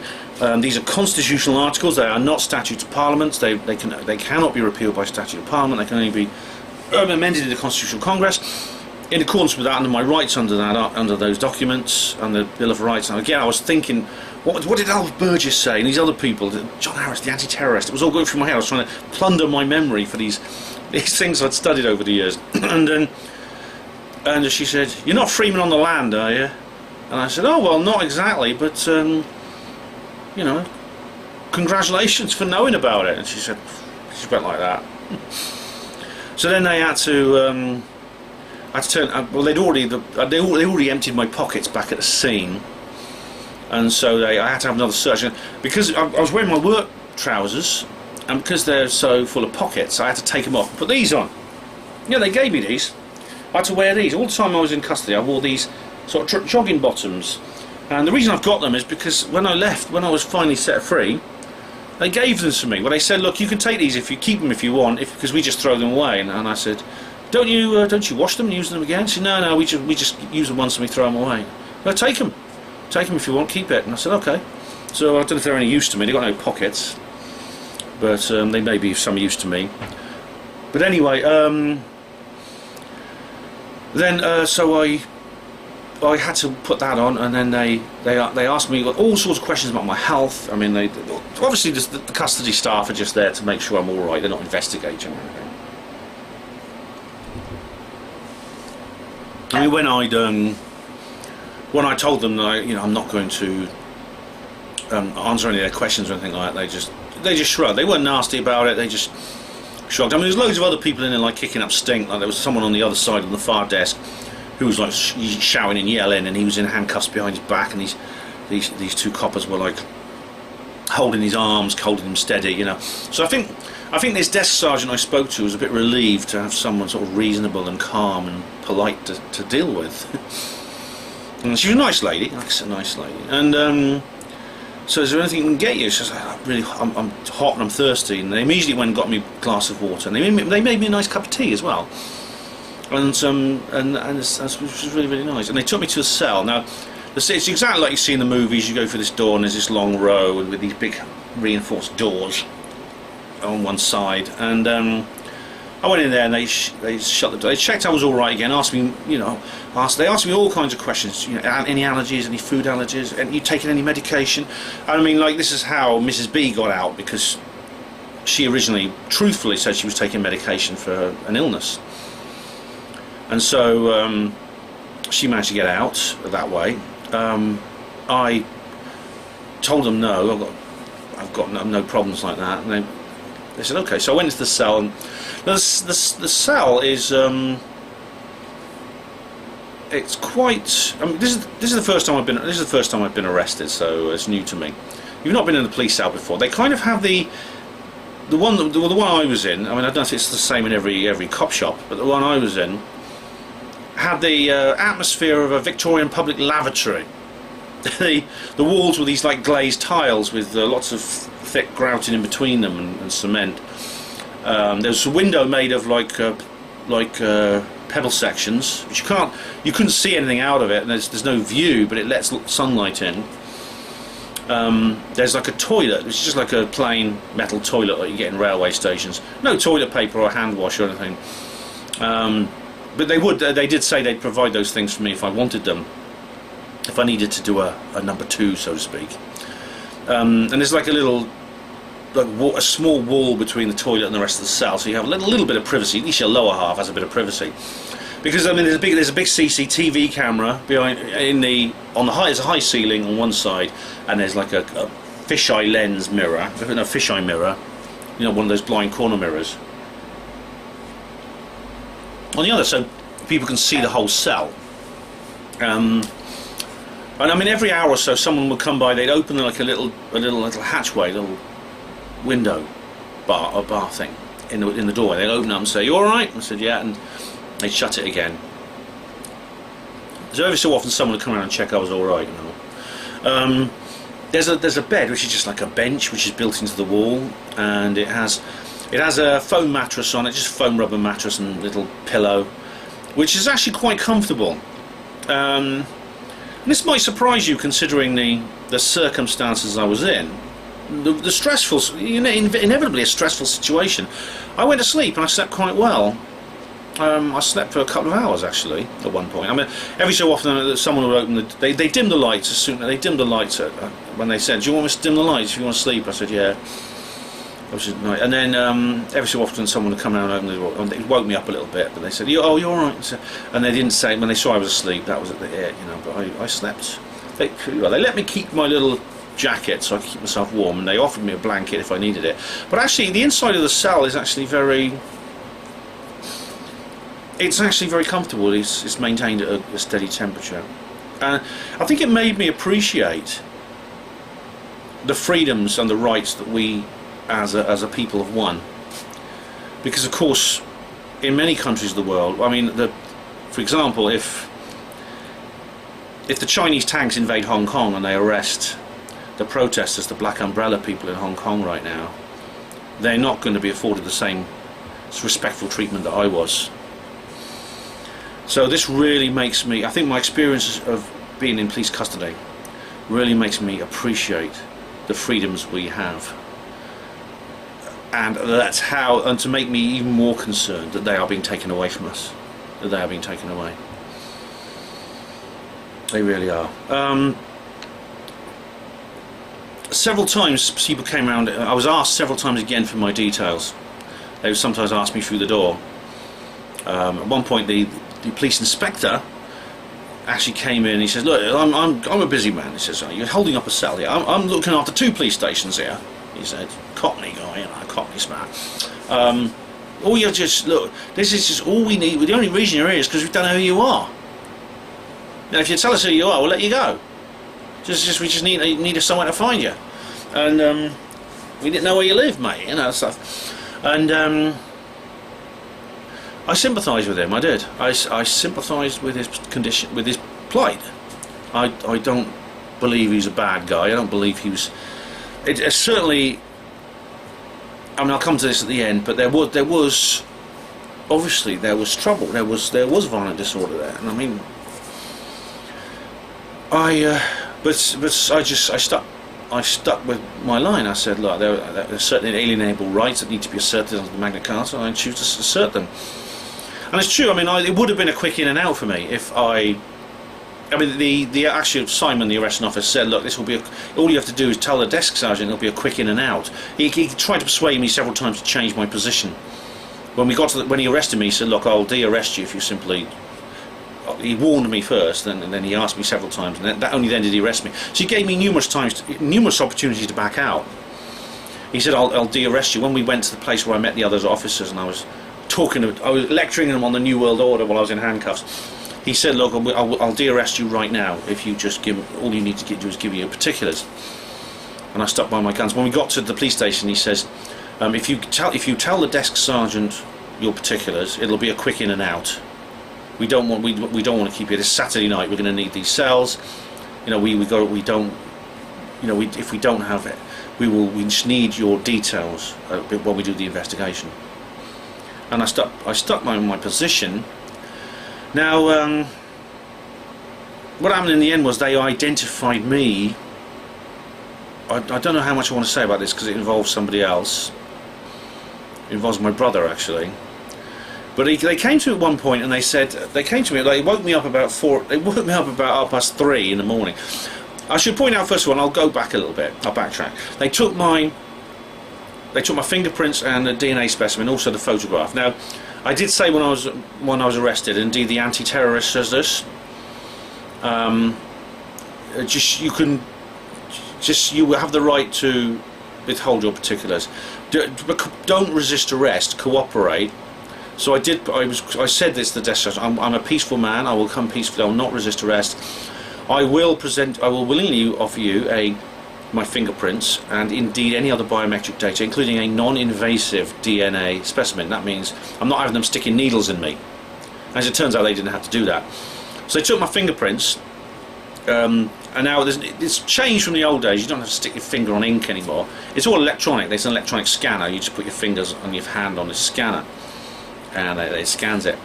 The photograph is as you expect. I sit on this it's wooden desk. It was quite a modern room in this wooden stool. It's quite a modern room, but this stool's like really old-fashioned, and I thought they got it from an antique shop or something. But it's like that. You sit like that and you photograph. Look at the camera. Turn sideways, and now the other side. You know, it's a typical mugshot, you know. And so they took the DNA specimen. Is very simple. They get this thing a bit like a toothbrush, and they just go like that. They put one in one side, or one in the other side of your cheek, and that's it. I said, is that it? He says, yeah, that's it. Back to your cell. And I had a laugh with them, you know. I joked with them. Like when I went to get fingerprinted, I picked up my jacket, and I said, so you can. I said, and the police custody woman said, oh no, you can leave that there. You're going back to your cell. And I said, of course I am. Yeah. It's worth a try, though. I said. She laughed. So I had a laugh with them, you know. They were nice people. As I said, there were some other people who ran. I saw some people shouting in the next cell, and you know, they get troublesome people. And I was like quite an easy prisoner. You know, all I was doing was not giving them my details. And then And then they did identify me. Now I'm pretty sure they did, actually. I don't know for certain, but I'm pretty sure they did, because about 3:30 in the morning, this inspector guy came in, and he opened the little hatchway on the door, and he says, Ben, he says, have you got a brother called, and he gave my brother's name. And I said, before I could stop myself, I said, yes. He says, right, okay. And he shut the door. He shut the door. I thought, how do they know my brother's name? All they know is my name. My name's Ben. They don't know anything else about me. How do they know my brother's name? And I found out. I found out later that see, when I was arrested, like I explained to you, as soon as I knew I was going to be arrested, I sent 2 text messages. One to Mrs. B, who, as I explained, had escaped from the pen earlier, and she was actually having a coffee around the corner, and she was waiting for me to get out. So I texted her to tell her I wouldn't be joining her that evening. I was actually being arrested.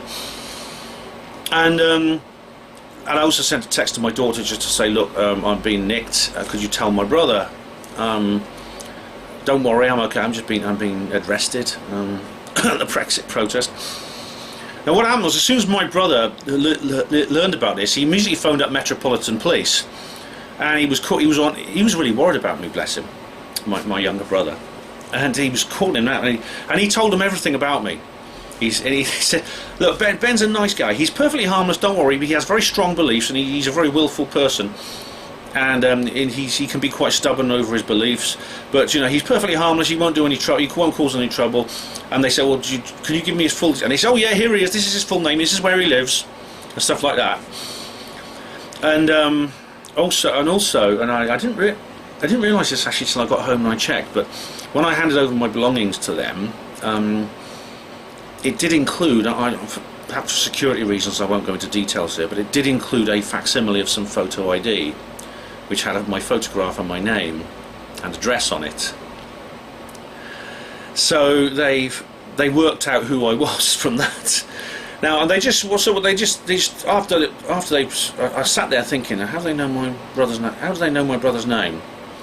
And then the inspector came back. He opened the gate. Said, "Okay, Ben, just come out to the desk a moment, and just want you to check your belongings, and then we're just going to let you go. It's okay. We have no further reason to detain you in custody. We're going to let you go." So right, I said okay. And what was I going to do? Argue? And I didn't ask them, look, why. I didn't ask them that. Well, it's obvious they didn't ask me any more questions about myself. They didn't ask me to confirm what they had obviously learned about me from other sources, but they just sort of like, I checked through all my belongings and that, and then they gave me my own trousers, and I put everything back in my pocket and stuff, and I grabbed my bag, the bag which someone had given me, and all the other things I had, and all this, my hat, my gilet jaune, and all the other things, and he let me go. Now, obviously I was pleased. I mean, I was sitting in that prison cell actually thinking to myself, oh, how long am I going to be here? And I wasn't going to say anything to them. I wasn't going to say anything to them that would sort of like put me on the back foot, or put me in a position where they were in a position to grant or deny me anything. This is another thing the anti-terrorists used to say, but his YouTube channel's gone now. But I mean, I did talk about this with some. I explained to the officers while I was talking to them with my handcuffs on the street. I recommended various people, such as Albert Burgess. I said he was a former police officer. I said check him out on YouTube, and they said okay. So you know, I may have red-pilled a few coppers, but anyway, coming back to the situation. You see, legally they can only detain you in custody for 24 hours without charge. Again, this is something that, if the New World Order has its way, will change. But they can only detain you, like I say, for 24 hours without charge, which means, but I was sitting there thinking, am I going to be here till 6 o'clock tomorrow afternoon? And I mean, honestly, I was quite glad, because I suppose I would have been tempted just to simply cave in and give them what they wanted, and I don't know if that's a good or bad thing. I mean, I don't know if that would be seen as a surrender. I don't know. I mean, I know that a lot of the other people who were nicked from the cordon were doing so, because I saw them being detained. I saw them just being basically detained at a van and just being let go. So basically, this was the choice I had. If I hadn't been such a stick in the mud when they first nicked me at Parliament Square, I could have been away in quarter of an hour. They were just going to detain me, take my details, check them, and then let me go. And I saw people walking off, so I knew that a lot of them had taken that option. And I don't feel that they in any way betrayed their cause. I mean, the guy with the Union Jack suit was saying this. He said, "I'm just going to tell them my details. What's the point?" And I said to him, look, whatever your choice, what you've done today here is magnificent. We all should be proud of ourselves, even if we do just do what the cops tell us. We've all done a really, really great thing here. And so I could have done that. And if I had done, it wouldn't have been. I don't think would that have been a betrayal? I mean, I let the other guys. I said that about the other guy. Why can't I say that about myself? Because I think I'd possibly been, as probably by the following morning, if I knew I was in for the long slog and I was going to have to spend an entire day in that cell, like a 12-hour day, then I'd have been tempted to just say, "Oh, here, look, here's my bloody particulars. Let me go." I'd have been tempted to do that. And I don't know if I would have done it, and if I had done it, would it have been a betrayal? Would it really? Because you see, I was not relishing the prospect of sitting in that cell. It's completely bare. There's nothing to do, except, I mean, all you can do, as the anti-terrorist said, get your head down, lie down, try to sleep, and have nice dreams. That's all you can do, is to basically lie down, try to sleep, and hope you have nice dreams.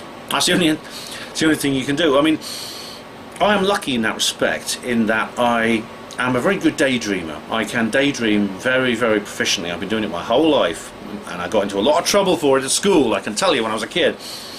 Which, what I mean by that is, I mean, I can keep myself entertained with my own thoughts. I can let my mind drift, I can play movies in my mind, I can just sit there and look into space, and I can live entire imaginary lives.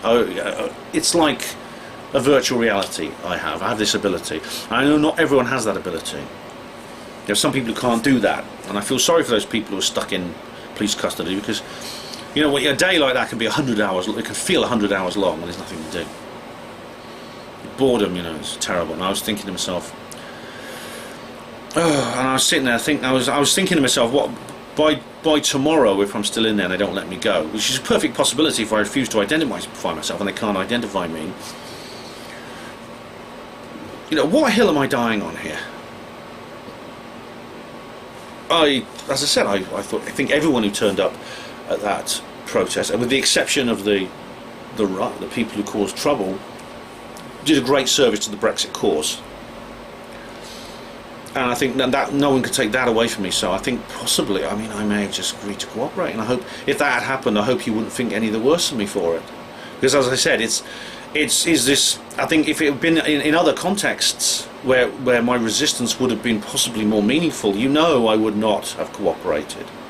I would not. I swear to you, I wouldn't. These things are very important to me. But I thought to myself, look, what point am I making here by not just simply giving them their particulars when they're trying to investigate it? What was alleged? Was yes, by them in accordance with the Magna Carta and common law, an incident of violent disorder. And I'm being a bit hypocritical here, but it's not like the police are trying to hunt down. They're not after. I'm not sheltering Julian Assange and they're looking out for him or something. In which case, that's a worthwhile cause. What cause am I actually serving by not cooperating with the police? I've been thinking that.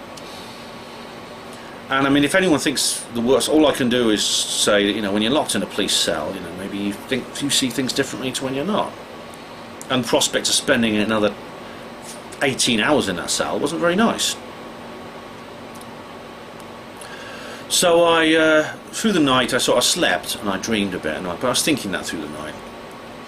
And so, I must say I was relieved when that decision was taken out of my hands by my dear brother and my own my own.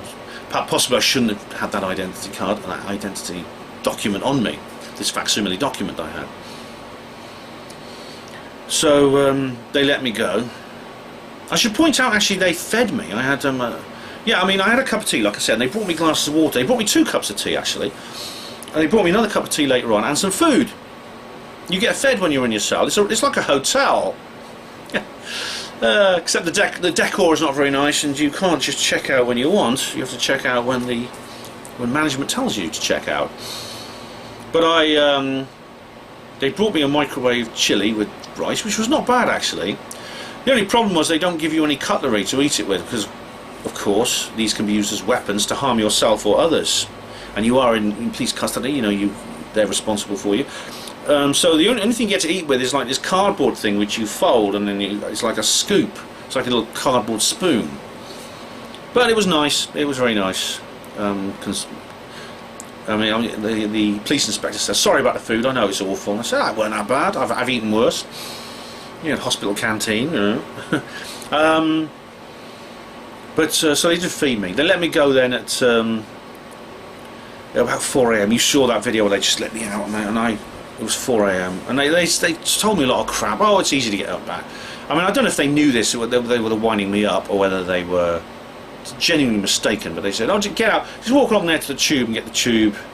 It's get on and it takes you on the Northern Line, the Elephant and Castle Underground. It's just 6 minutes walk. And I said, will it be running this time of night? They said, oh yeah, Saturday night it runs quite late, there's a night tube on that line. Oh right, okay. So I went down to the tube station, the Elephant and Castle Underground station. It was locked, gates across the end, and there was another young woman trying to get in, saying, oh, there's supposed to be a night tube going from this, so maybe it wasn't the policeman's fault. Maybe they didn't mislead me, or were just full of hubris. Maybe there was supposed to be a night tube there and it wasn't running. So I thought, well, what can I do now? And I thought I could get a bus, but then the night buses, there's plenty of buses around at like that time. It was sort of like, I say, early hours. And funny enough, there were a lot of people. It was actually a bit like Oxford at like 11 PM, I suppose. Which maybe London is maybe the city that never sleeps, not New York, because this is like 4 AM. Not lots of people around. You know, people still. There was even people like sort of. I suppose the nightclubs were just. Some of the nightclubs are still. They weren't open, but they were obviously chucking out periods. So it's quite amazing. It's 4 AM, and I don't know how long ago the nightclub shut, but it's quite impressive.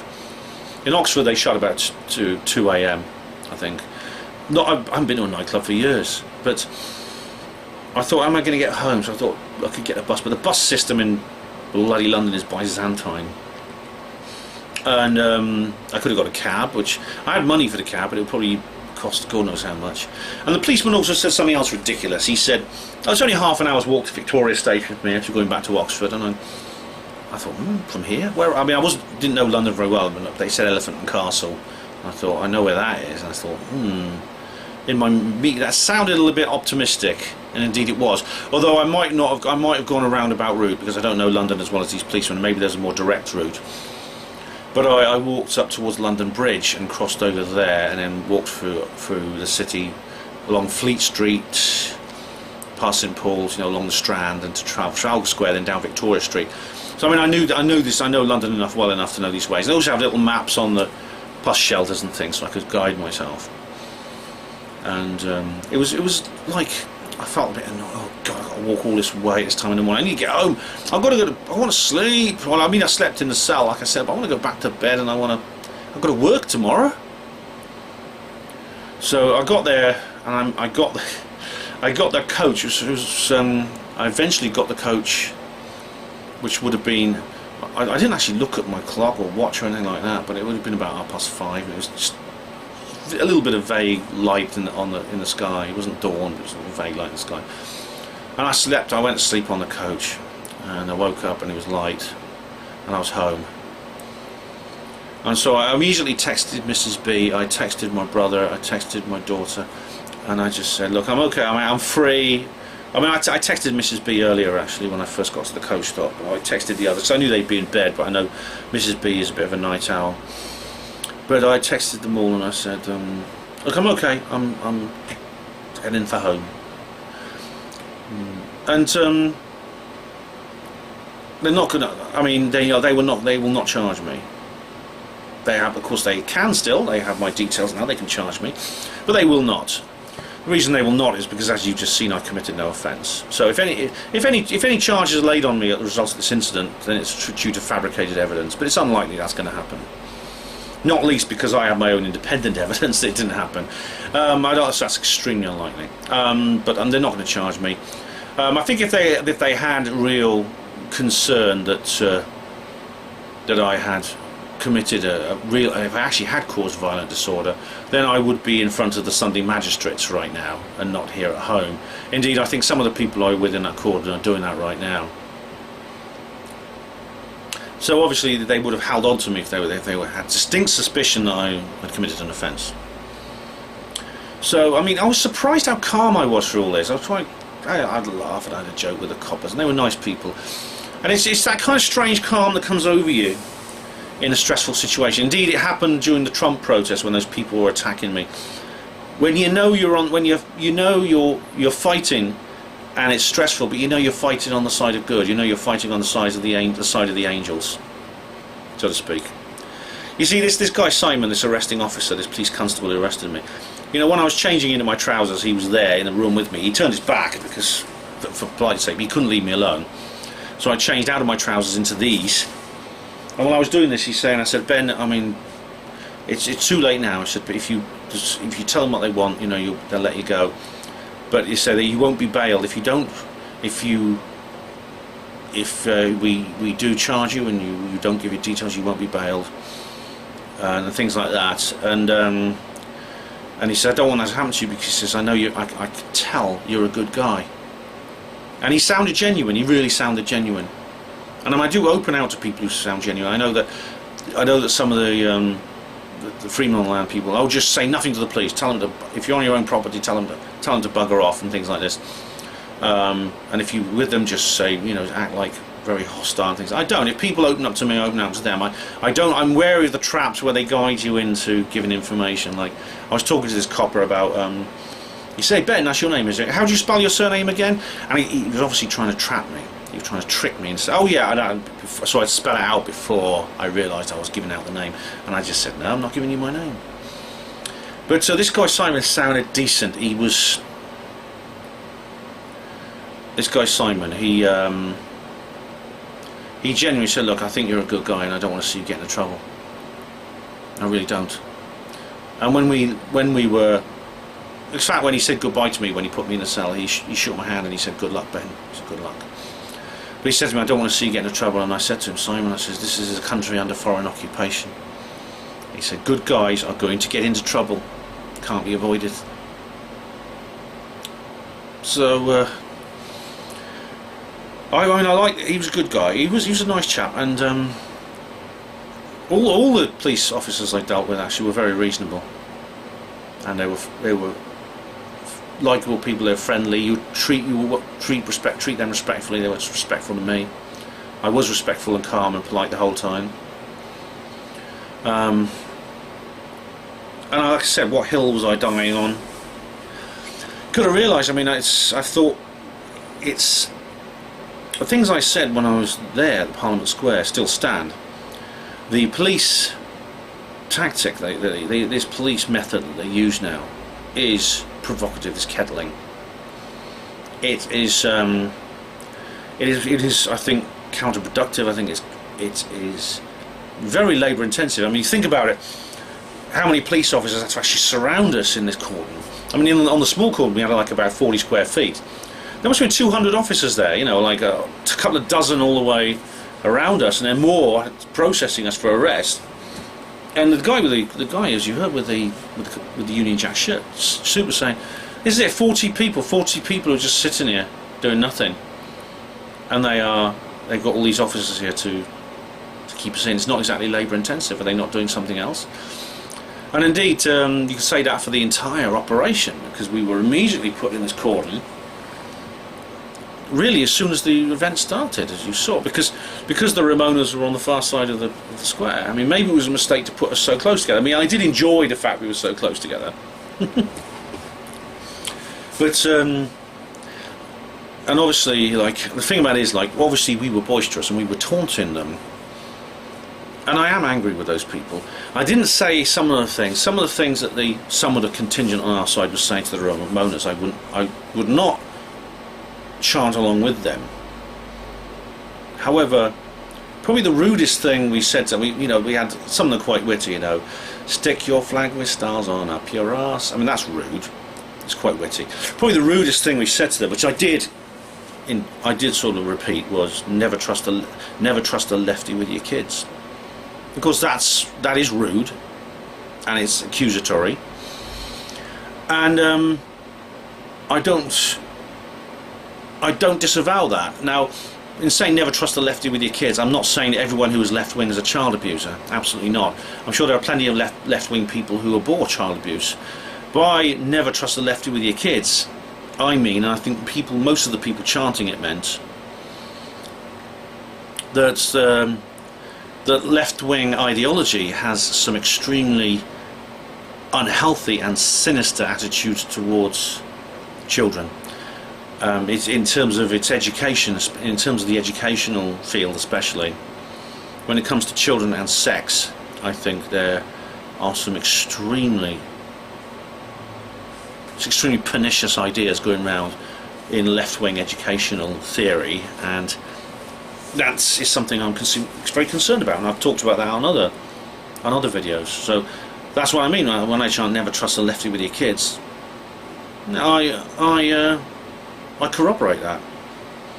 But generally speaking, we weren't. I don't think we were doing anything criminal to the Ramonas. I mean, there was no missiles thrown or anything like that.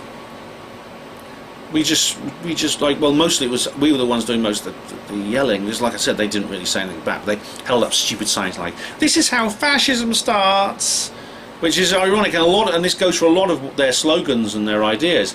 What they say about us applies to them. This isn't how fascism starts. You are how fascism starts. The drive towards dictatorial, non-democratic government, internationalism, giant empires, which is what the European Union is.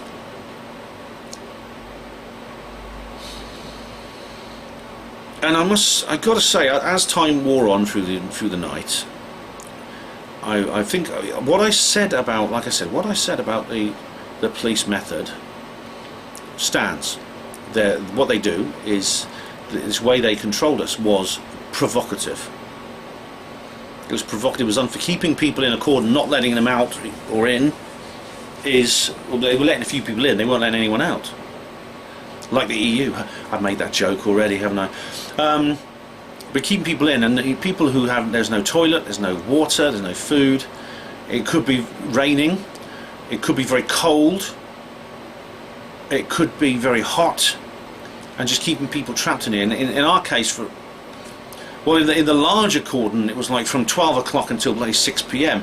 In the case of the smaller cordon, it's true the larger cordon broke up around 4 p.m. But we were kept for 2.5 hours in the small cordon until we were arrested about 6 p.m. That is provocative. Now, that needs to be addressed. That kind of methodology in dealing with protests has to change. It has to change. It really does. Now, at the same time, not all the blame can lie with the police operation. Although what I said about the police operation stands, and I do not disavow a word I said about it. But I am annoyed. I became increasingly annoyed through the evening as I thought it over, and through the night, that why couldn't the people who caused all the trouble, the people who were throwing things around, shouting at and pushing the police and throwing the barriers and things like that, why those people had not maintained self-control in that situation. And I think a lot of it might have been drink, and I think a lot of the people, I don't know, I didn't point out who had drink and who was causing trouble, but I know because a lot of them had cans inside the second cordon, the smaller cordon. They had cans of beer. So I strongly suspect that alcohol was an ingredient in that trouble. People were drinking, and that's why there was such an inflammable situation. You had this very oppressive police control of our protest, with peaceful protesters inside it, plus also, and they had cans of lager everywhere. You saw them drinking. They came along with their cans and they were drinking on the protest. They couldn't maintain self-control, which led to this entire situation. If they had maintained self-control, it wouldn't have given the police the excuses they did to arrest us. It wouldn't have it wouldn't have led to, perhaps you could say, well, maybe they needed to, there were some people there who needed to be arrested. But it wouldn't have given the excuse to like corral us all into a small space and arrest all of us. They could have then just dealt with the people who, you know, nicked the people who, I'm sure there were plenty of officers there, they could have nicked the people who were causing the trouble. They knew who they were, they could see them. So in a sense it gave the police the excuse to exercise this authority using this kettling method, which wouldn't have happened if these people had simply kept their cool. Now, so my advice based on the events I've been to, and I've been to a few of these events now, the Day for Freedom, the Brexit Betrayal protest, they were great. They went off without a hitch. Everyone was really happy. So what's different about this? And I think this particular one, it might have been that these people were allowed to drink. And I mean, I would say if you're a if you're a protest organiser, or a Brexit protest organiser, or any kind of protest organiser, I would say to people, no drinking during the protest. I understand it's fun to have a drink. I understand having a drink is all part of the crack, isn't it? Indeed, it was at the other it was at the Brexit Betrayal protest. It was at the Day for Freedom. But in those occasions, we had the protest, we had the demonstration, and afterwards we had a drink. We went to the pub afterwards.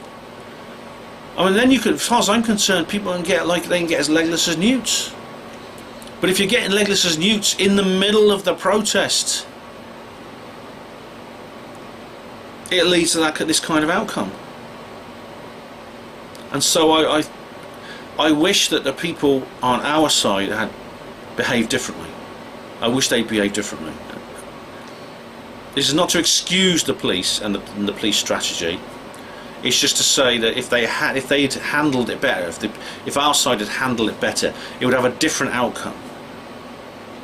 It really would, and it wouldn't have generated all those wonderful headlines of the BBC. Nazi fascist Brexiteers go crazy in central London. I haven't seen the bloody headlines yet. I've only just got home from work, but I can just you can guess, can't you? The bloody headlines will write themselves, won't they? And of course the fact that we were then stuck for 2.5 hours inside this cordon and ended up getting nicked. I was dehydrated, hot, and things like that. So my advice is to protest organisers: ban alcohol on the protest itself. Do not allow people to drink on the protest itself.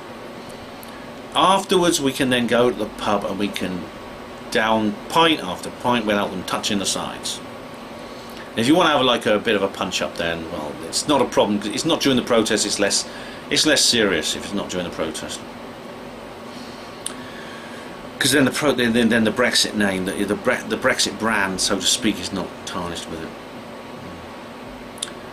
So I've only just had a chance to quickly glance at the news since I got back. I mean, this is an adventure that's lasted from 6 o'clock yesterday morning. It's really just finished. Well, I've been at work, so there was a little hiatus. Now I'm sort of home. But I see Amber Rudd has resigned. It's the weekend, and it's Sunday now. It's Sunday afternoon. I don't know what's going to happen with tomorrow, but there's a headline I saw in a paper: Boris plans to break the law to get Brexit, and I'll look into. I don't know exactly what that means. It may just be a slogan or a slur, or it may be just, I don't know. Most people just read the headlines, don't they? But I mean, I'll give you a Brexit update in a future programme. I've got a feeling I will be making a future programme about Brexit. Although, thank goodness, I go onto UFOs next. I think I've got another video in the can, which will probably come next week, and then maybe the Apollo Detectives come in as well, which I'll be doing my own version of. But then next weekend, UFO Truth Magazine conference commences. Yippee! So it'd be nice to get back to UFOs and away from Brexit for a while, you know. So, well, it's been a fun, exciting, hectic couple of days. It didn't end the way I thought it would end, but it ended happily. And I'm glad I went. I mean, despite everything that happened, and even if I knew in advance what was going to happen, I'd still have gone.